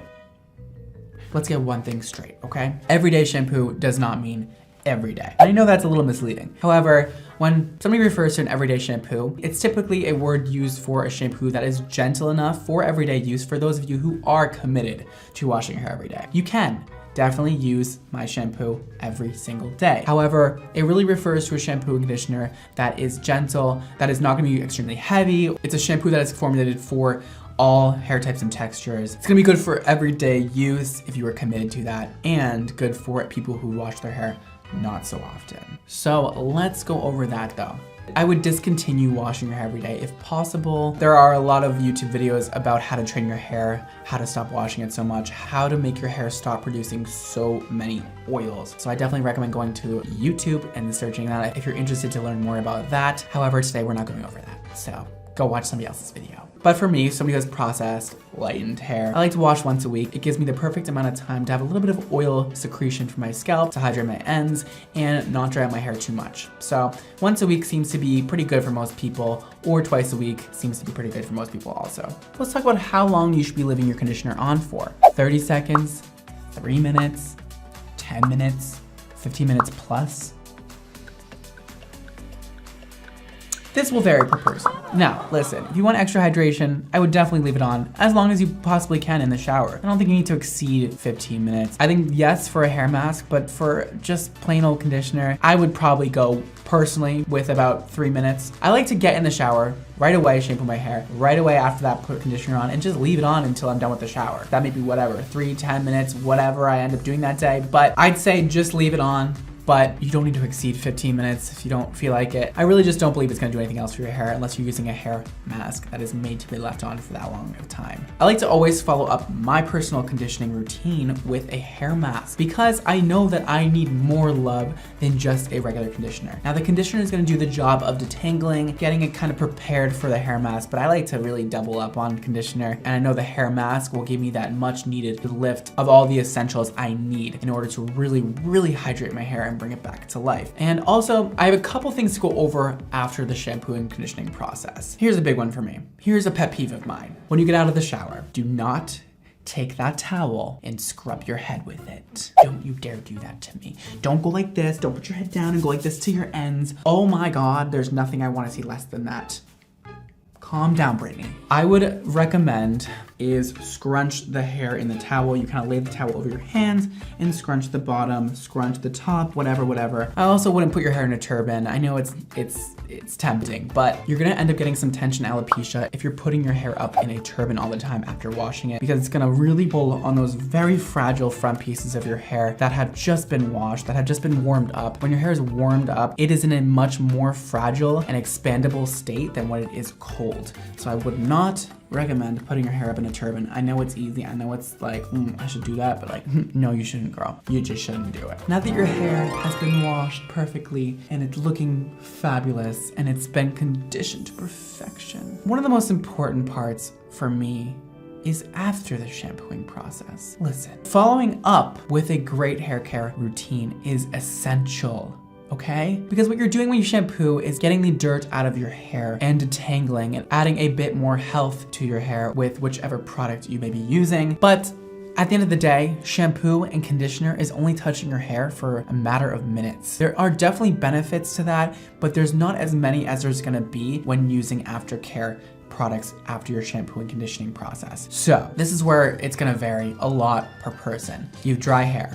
You want to use some leave-ins. You want to use some oils. You have curly hair. You want to use some curl products, obviously curl defining products. You want to use maybe some oil also, maybe some heat protectant spray if you're going to try and blow dry it out and straighten it. Whatever your hair type or texture is, there are definite necessary products you should be using in order to keep your hair the healthiest possible, and always follow up your shampoo and conditioning routine with the proper product, or else you're just going to let your hair down, and you don't want to do that. Your hair has done so much for you, so much for your confidence and so much for your personality. Give it a little love, okay? Show it how you love it back. Let's get into the type of shampoo and conditioner you should be using. A lot of people wonder why I don't always recommend drugstore cheap shampoo. I am by no means saying that drugstore shampoo and conditioner is bad, but there are definitely bad ones out there. Listen, if the shampoo has been marked down significantly, if you are paying a very low price for your shampoo, there is a very high chance there is not high quality ingredients in that shampoo and conditioner. Guys, my father always told me, you don't get nothing for nothing. And I brought that with me through everything in my life. The more you pay, to a point, gets you more benefits. Listen, don't go out there and spend $10 on a shampoo. You're just gonna get probably a soap bar in a liquid form, which is not gonna be good for your hair. It's gonna strip you of all your natural essential oils. It's gonna leave your hair so damaged without replacing the essentials that your hair needs to grow healthy. So, spending a premium price on shampoo and conditioner is always worth it in my opinion. And I know that's like hard to take from me because like I have shampoo and conditioner. I'm not gonna be like, oh my God, go buy the $5 shampoo and conditioner. But I genuinely would say that to anybody, no matter what, because a lot of people's setbacks to buying expensive shampoo and conditioner is that they use so much of it. And before this, we went over how much to use. So you really shouldn't be using very much of it. It should last you quite a while. And if that's the only concern you have with the price, then that's your answer. You shouldn't be using as much and it will last you longer and you will not pay any more than what you're currently paying for your current shampoo and conditioner. Now, I can speak on my behalf. My shampoo and conditioner costs $25. And some of you guys were shook about that. It's a very normal price for shampoo and conditioner that is 8 ounces. That should last you a while. Now, I don't want to say how long because again, some people aren't gonna listen to my directions and use 2 dime size amounts, but it should last you quite a few months if you are not washing your hair every single day and you are using 2 dime-size amounts. So that is that. I just want to say there are reasons for shampoo being so cheap in drugstores, some of them. There are reasons like they use literally whatever ingredients they can find, whatever the cheapest ingredients there are at that time, and put into a large quantity of shampoos and conditioners and sell it for a low price because they are making these shampoos and conditioners for a very low price. Okay, brands are always marking up their prices to their consumers, and that's because that's how they make money. And typically retailers, people selling goods are marking up their product by 50%. And that is because it covers all kinds of costs, okay? Not only do retailers have the cost of making the shampoo and conditioner, they have employees to support, they have employees to pay, they have manufacturers to pay, they have all sorts of payments that need to go through. So you're not usually looking at companies that have less of a 50% profit margin. So when a shampoo costs $6, $10, you have to think, how much do they make that shampoo for? That is very cheap to make. And there are reasons for that because the ingredients are extremely cheap. Just think about that one. Hopefully that makes sense. That is why I believe you should always be spending more on shampoo and conditioner. You don't need to necessarily be rich to spend $25 on shampoo and conditioner. You may just need to spend your money more wisely and think about all the things you spent a lot of money on and does not last you half that time or a quarter of that time. Well, now that I'm all talked out for the day, I hope you enjoyed that little presentation I had for you. I don't know why I love talking about that topic so much. It's like kind of fun for me. If you have any more questions, leave them below. I will try to get back to some of you guys in the comment section. So leave your comments if you'd like. Anything I didn't touch on that you're still wondering. And of course, I gotta self-promote. If you guys would like to check out my new shampoo and conditioner called Project X, it'll be linked below at xmondohair.com. And you guys can read up about it, see the ingredient list, see whatever else information you need to know. I hope you found that informative. Maybe learn some new things about something that's very common and you think you may have known everything about. You may not have known everything about it. That's it. Follow me on Instagram and Twitter at BrymonNYC. Follow my hair care brand, Xmondo Hair, to stay up to date with new product launches. And that is all. Thank you guys so much for watching today. Don't forget to live your extra life, and I will see you all next time. Peace.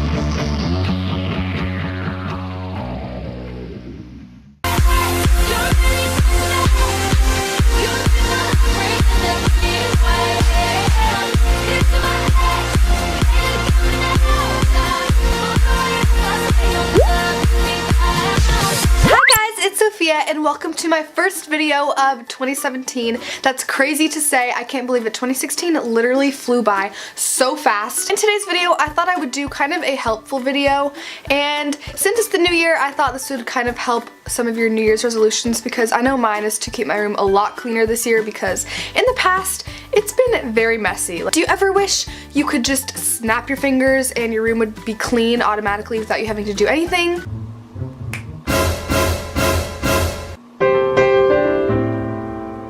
Unfortunately, that is not how it works, but I thought this video would be helpful for any of you who want to clean your room super fast if you're in a rush, or if you just want it finished so you can enjoy the rest of your day. In today's video, I'm going to show you guys how to clean your room in 10 minutes, guaranteed. This will actually work. I've done this so many times, and it really does get your room clean in literally 10 minutes or less. Also, if you're wondering why there's still Christmas decorations everywhere in this video, it's because I haven't had a chance to take them down yet.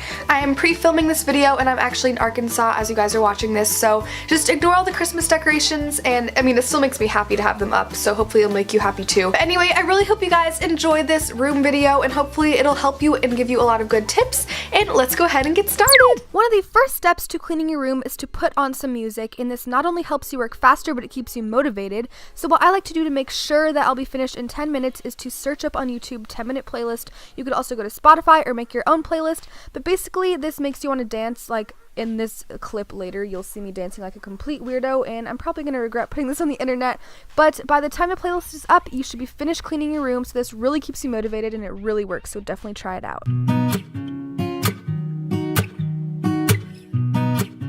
Step number 2 into cleaning your room fast is to make your bed, because trust me, I cannot even explain enough how much this makes your room automatically look cleaner.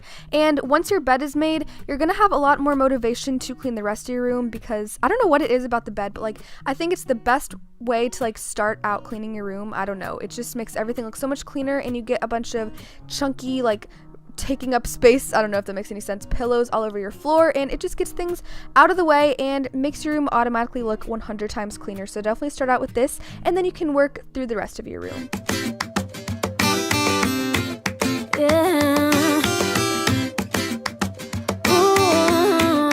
Step number 3 into cleaning your room is to clear out all of your old dishes, and I am one of the guiltiest people when it comes to dishes in your room. I have a bunch of glasses. That's a vegetable smoothie. It tastes really good. Don't think it's gross. And then I just always have something in my room, so this is the perfect opportunity to get all of that out of the way, and don't be lazy and just take it downstairs, because I always just keep it up there way too long. And this just clears out a bunch of space in your room, and it gets all of the dirty stuff out of the way so that you can clean the rest later. And this only takes about 2 minutes, so just go ahead and do it as fast as you can.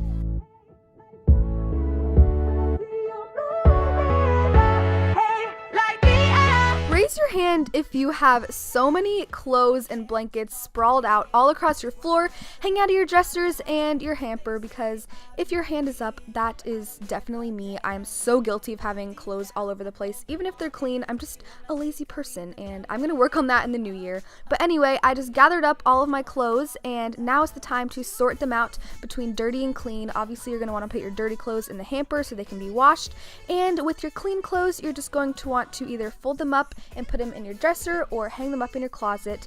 And putting clothes away is one of the easiest ways to really clear up space in your room. It only takes about 3 minutes. It takes no time at all, and your room looks amazing, just like making your bed. Like, just 2 simple things really can make your room look cleaner, and it doesn't take long at all, so definitely do this.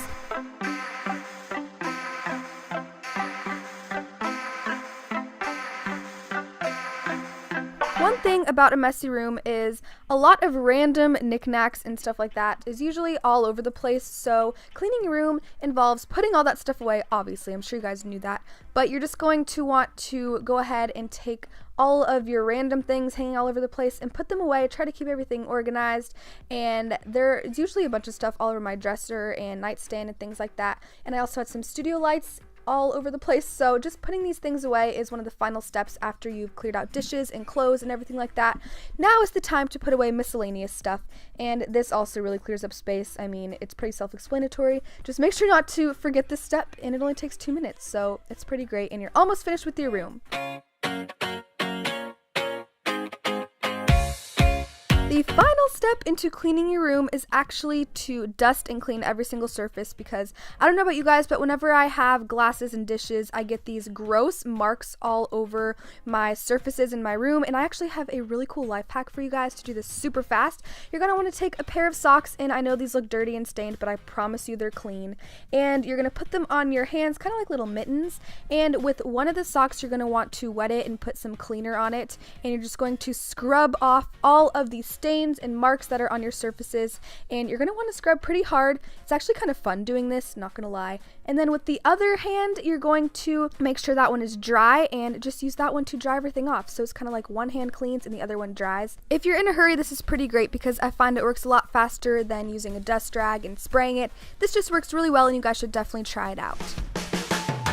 And now your room is super clean. I love when I have a clean room. Yes, my room gets messy all the time, but I have to say, I love when it is clean. It's like the best feeling in the world, and you can enjoy the rest of your day. Trust me, all these tips work so well, and your room is going to be really clean in no time. Honestly, it takes like 10 minutes or less, maybe a little over if you have a bigger room. But you guys should definitely try out all these tips and let me know which one works the best for you. Love should be a joy.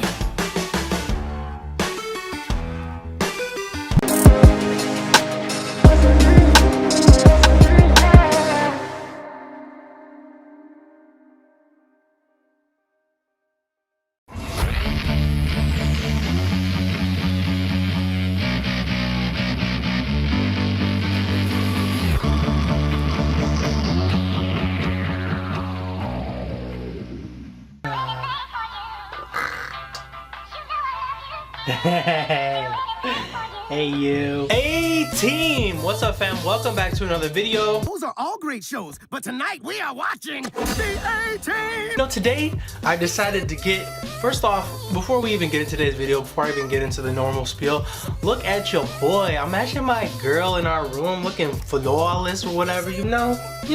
Tell him, baby. Tell him. We looking flawless, huh? We looking flawless. Mwah. Look at this shirt. You make me happy. Wait. Super happy. I knew there was a word on there that I was forgetting. Alright guys, what's up? Welcome back to another video. Today is going to be me talking about 10 things I wish I knew before I became a dad, or basically like dad hacks. But before we get into this video guys, don't forget to leave us a big thumbs up down below, because it goes a long way and it helps us know you like this video. And of course, while we're on the topic, you guys, don't forget to join the team, join the fam by hitting that subscribe button. We would love to have you. Alright, so since we've been doing a lot of sit down videos, I was thinking to myself, how can I jump into the sit down game like Autumn has? And also, how can I include my little baby butts in the video? Look how thrilled she is. Look how thrilled she is to be here, guys. So I actually wrote this video today and I had no idea when I was gonna actually get to it.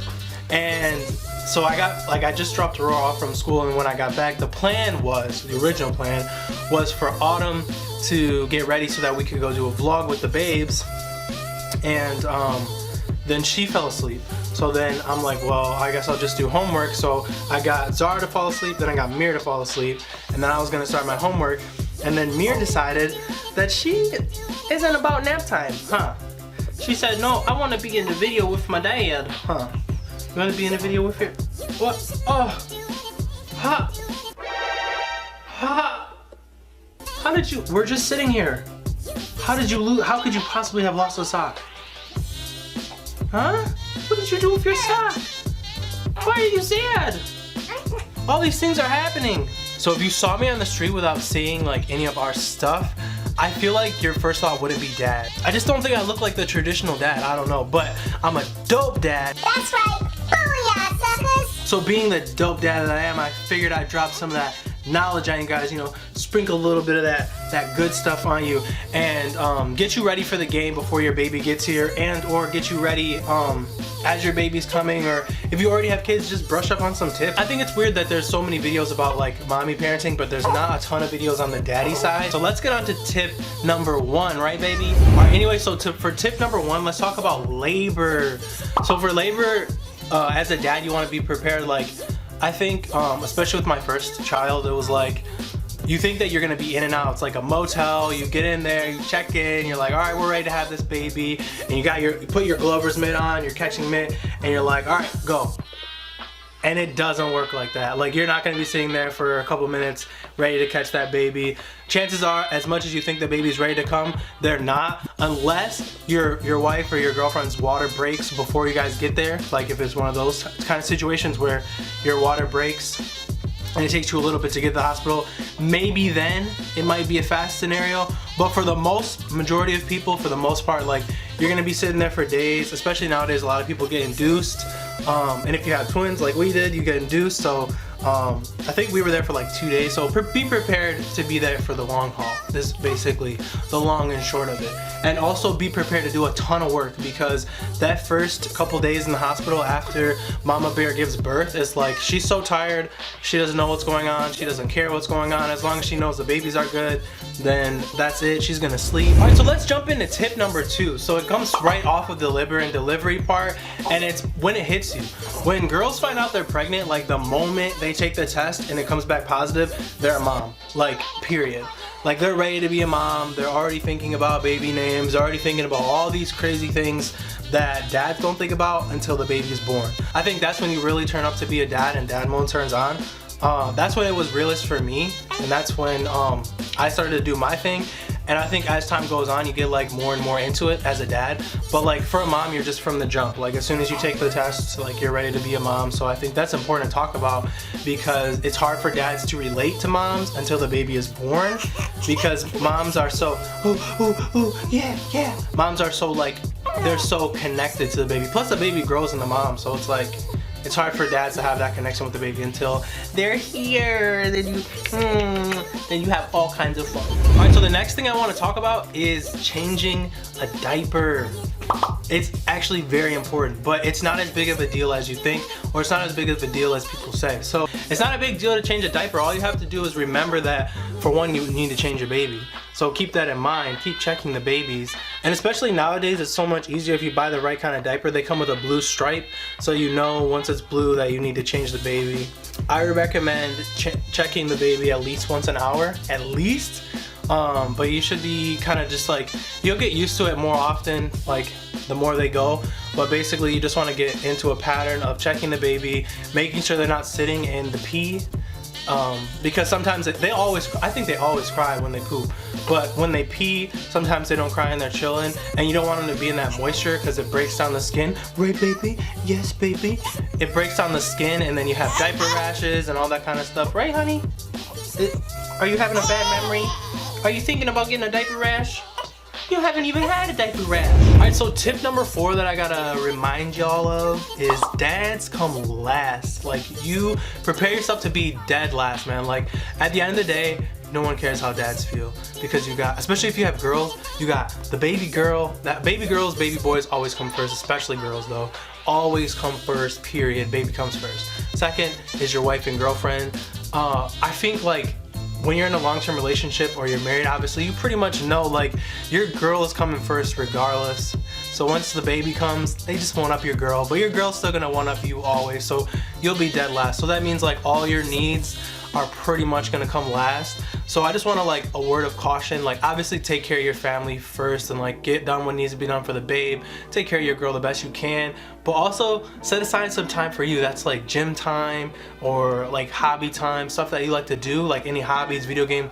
Make sure you set aside time for yourself so that you kind of balance the whole thing. You don't start to get like depressed and angry, but at the same time you still got to take care of your stuff. So this is the point where you gotta man up, I guess, if that makes sense.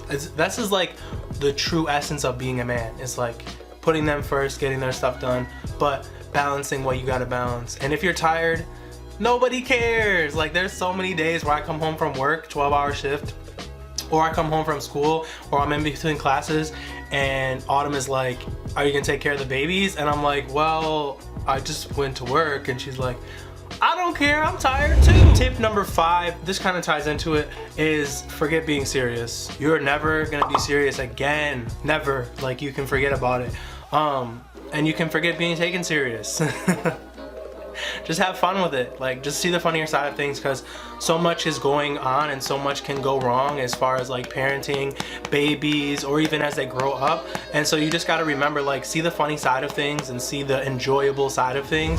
So tip number 6, and this kind of ties in with what I was talking about when you make time for you, but this is organizing your time. So like I said before, you come dead last, man. Like, your girl doesn't care if you worked hard all day or doesn't care if you were in school. You still gotta take care of that baby either way. Even though you have to take care of the babes, you still got priorities to provide for the family. And if you're in school like me, you got homework, man. So do what you gotta do, but you gotta organize your time or else you ain't getting nothing done. I guess we could say multitasking too for that one, right? Because you see your boy is recording and burping the babo. Like I said, dope dad. Alright, so on to tip number 7, guys, and this isn't even necessarily a dad tip, but this is an all parenting tip, is it's all downhill from here, baby. It only gets harder. It's true, it really does get harder and harder. It gets harder to manage your time, it gets harder to control your kid, it gets harder to find you time, but at the end of the day, really what that means is enjoy the babies while they're babies. Right? You gotta make time for them as much as possible and be there for all the moments, because they grow up so fast and it only gets harder and it only gets suckier, right? Right, Bubba? So I enjoy all my little, oh, your tongue out. I enjoy all my smiles and all my cries and all my diaper changes, because at the end of the day, one day I'll miss this so much, and they'll be teenagers, especially because I have all girls. They'll be sweet, sassy teens, and I'm just not looking forward to it. Are you? Even she's upset about it. This video is so funny because, like, I want to keep the camera on me. Like, I want you to be able to see me. But Mira's so short. Like, I need to get her a blanket because she's like right out of frame. You're just enough to be sitting out of frame. You're so cute. All right, so on to tip number 8, you guys have to remember, like, being a man is you gotta man up, like I said before. So you show no weakness, you show no fear, because especially in the first couple months, like, mommy is gonna be tired. You're gonna see parts of your wife or girlfriend that you've never seen before, as in like her being crabby and tired and exhausted and just on a whole nother level. So she's not gonna want anything to do with you. She's just gonna expect you to come and get your stuff done. So you gotta show no weakness. Like, you have to be the leader. But for our tip number 9 is go to classes and watch videos. So I find myself guilty of this, and I guess it's, I don't know, I guess I should, I'm guilty, okay? I'm guilty, no excuses, right? Man up, I'm guilty. We haven't took any classes together, and the reason being is Autumn only really took a couple classes, and a lot of it was on breastfeeding, which fortunately for me, I learned in nursing school, but I had class those days and I couldn't skip. But I definitely recommend, especially if you're not in nursing or you have no like childcare experience, take classes with your wife or girlfriend. And even beyond that, like, we are gonna sign up for yoga, couples yoga and stuff like that, mommy and me classes. So those classes are so very helpful, right, baby girl? You learn so much about yourself and you learn so much about your kids, and it's gonna make you a better parent at the end of the day. Another thing is YouTube videos. So you can watch videos like this in the privacy of your own home. So you're welcome. You're welcome. You can thank me now. You're welcome. All right, so wrapping today's video up, it has been a joy, and that leads me on to the 10th tip, and the final topic is don't even think about it. Don't even think about it. No! Is be happy. Just be happy. It's that simple. Be happy. Learn the happiness of every situation. And I'm telling you right now, and Mira's telling you too, because she's kind of crabby and she wants me to be done talking because she's tired of hearing my voice and she wants to hear cartoons, is that finding the happiness and the good bright side of each situation is going to keep you going for so much longer. Listen, there's a lot of days that suck. There's a lot of diapers that are dirty. But at the end of the day though, like, you have created something. This is your own seed, your own creation, that you determine what happens in their life, and you get the opportunity to give them everything you did or didn't have in your childhood and make them that much better of a person for it, right, girl? You can see how much Amira appreciates me right now. Can you see it on her face? Alright guys, so that wraps up today's video. Hopefully you guys enjoyed that. Leave a comment down below and let me know what you think. Let's talk about, if you're a dad, let me know like how things have been for you, or if this video helped you and how it could help you, or what's going on in your life. If you're someone's child, let me know how your dad does. Let me know if your dad is doing all of these things or if he's trying to do all of these things. Also, leave this video a big thumbs up down below so I know that you like it, so I know you want to see more of my ugly mug and this cutie booty right here. Also consider subscribing and joining the team because we'd love to have you here. We are growing very strongly. It's been dope. It's been a dope experience, guys. We love the feedback we've been getting, and we've been growing, and it's just, we're having fun. Everyone's having fun, so why not join the team? And with all that being done, with all that being said, with all that being done, A-Team out!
wants to try a new technique involving drawing on hair directly through a stencil. Pick out a star-shaped stencil, place it directly against the hair, and apply the color spray. The design turns out colorful and cosmic. It looks great on Linda. Let's do it. Do it. All right, I'm taking my stencil. Eric, we're gonna spell your name on your head. No, yeah. I've always wanted to do this. We're spelling your name on your head. Okay. Oh. Eric, don't move. Oh, wait. What? You're telling me this entire... Wait, you're telling me I can write anything in my head? Uh-oh. I fucked up. Eric. This is a hack if I have ever seen one. Can you see it? We do it a dollar sign? Yeah, do Eric money. Oh, it didn't work. No sense. Oh, Eric. it was really... It's really cold. Let me do some art back here. I don't know what I'm doing. Stunt in. So, I don't know if I'd exactly call that one a hack, but pretty fun. Pretty good.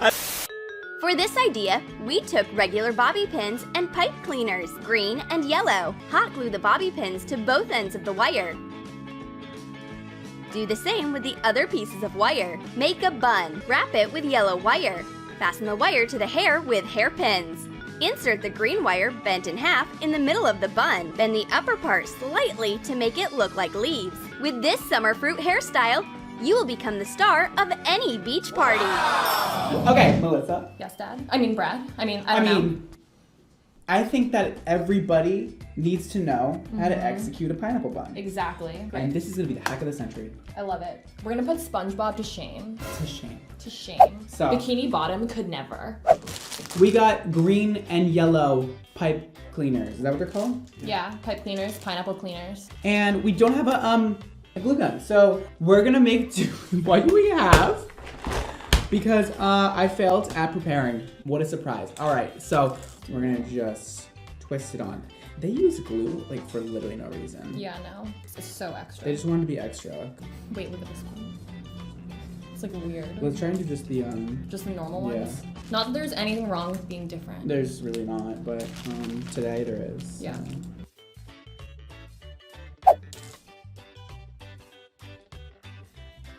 We got it. Step 1 complete. All right, Melissa, we're going on step 2. We're making a bun. Okay.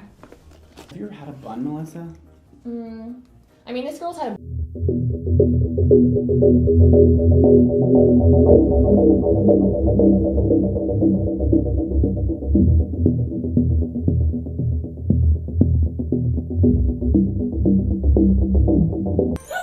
Your bun is done. Okay. So we're gonna move on to the next step. Buns are done. We're gonna build out pineapple.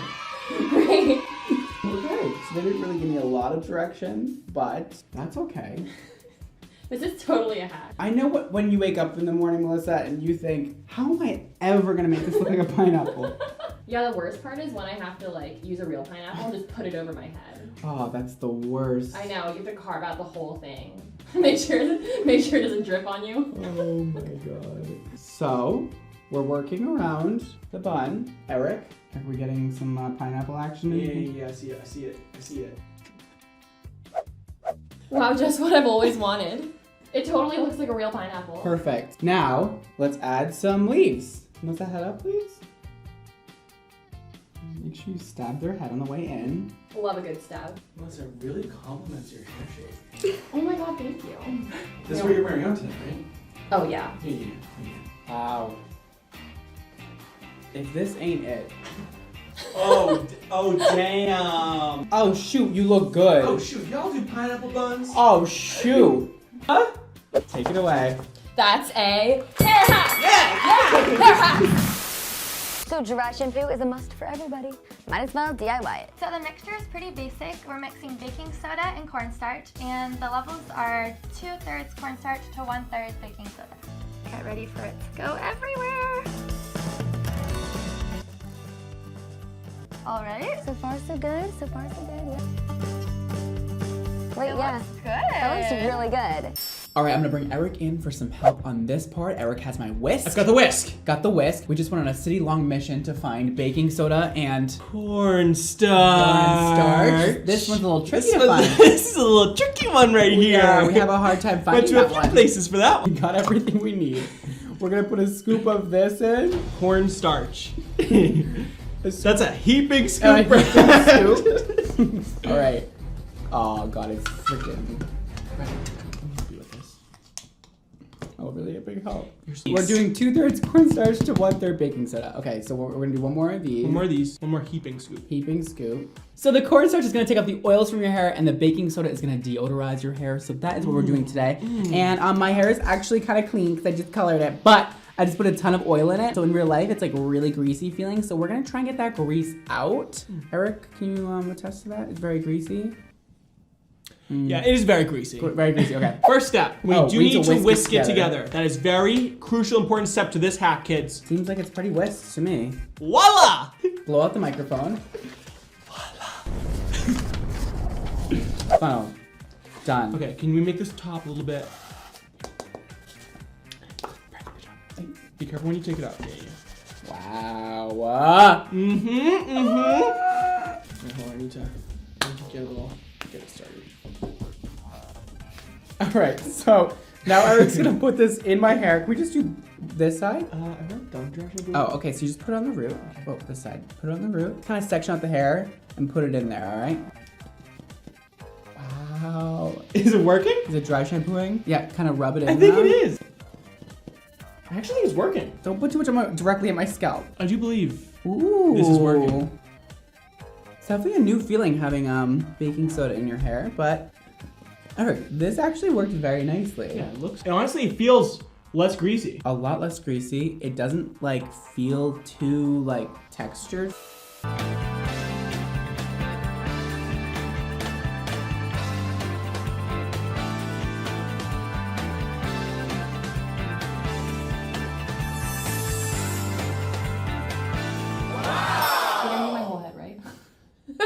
Nope. We're gonna make you look nice and ugly. Okay, turn to the side. It's fine. All right.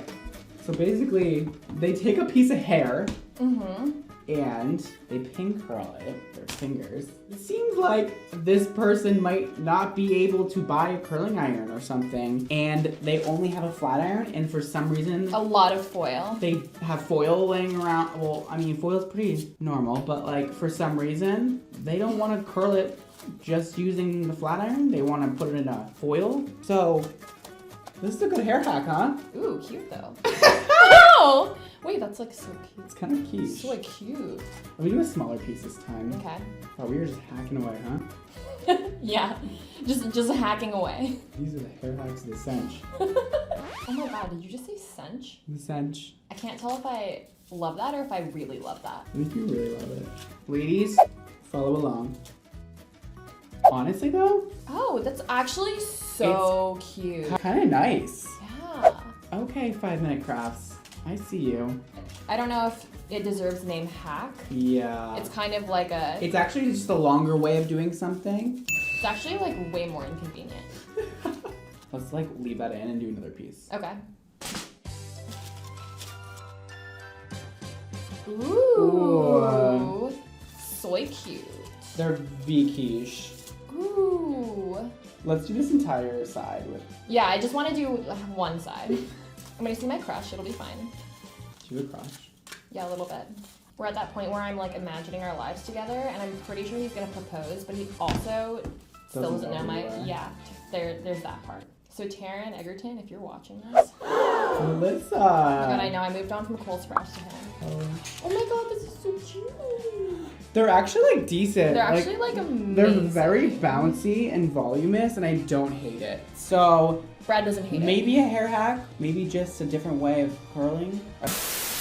I'm going to be doing a hair mask for you guys today. So this hair mask involves a couple eggs, a tablespoon, a bowl, and some olive oil. The reason why I am doing the egg and olive oil mask is because it helps hair growth and strengthening your hair. So this is what it looks like.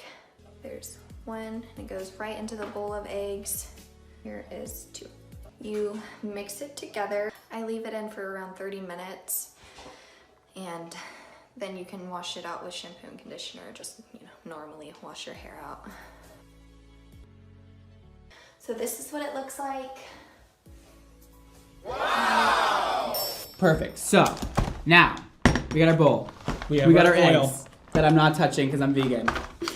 Do the honors. The lucky one is not this the honors. one. We're gonna do 2 of those. We're gonna do the entire egg, and let's get it done. Get it in there, Eric. Get it in that bowl. Oh, I had to let's crack it? do it. Yeah, you get. How else are you gonna put it on your head? Crushed it. Crushed it. That's 2 for 2. Boom. All right, and now we're gonna put a couple teaspoons of oil in here. 2, and we're gonna mix it all up. You can mix it, Eric. Why don't you go for that? I'm gonna whisk the egg and the oil together. And then Eric, why don't we follow you to the shower? And then into a consistency like so. Eric's gonna shampoo his hair. Egg. Let's do it.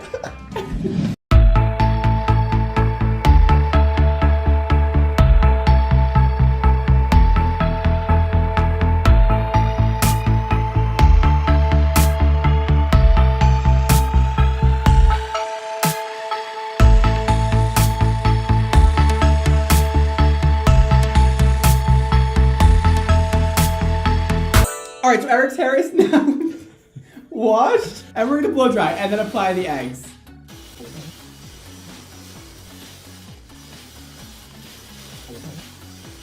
All right, Eric, it's all you now. Apply that egg. I had to put this in my head. Yeah. I don't really want this in my hair. Note on the hack, it's really disgusting. Really gross. This.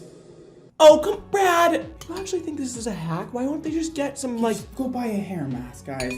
Yo, if this don't work, wait. Let me dip. Let me.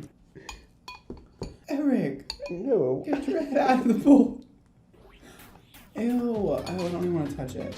Let's comb it through. You have to. Oh no. It's not really combable. This is so gross. Brad, you're.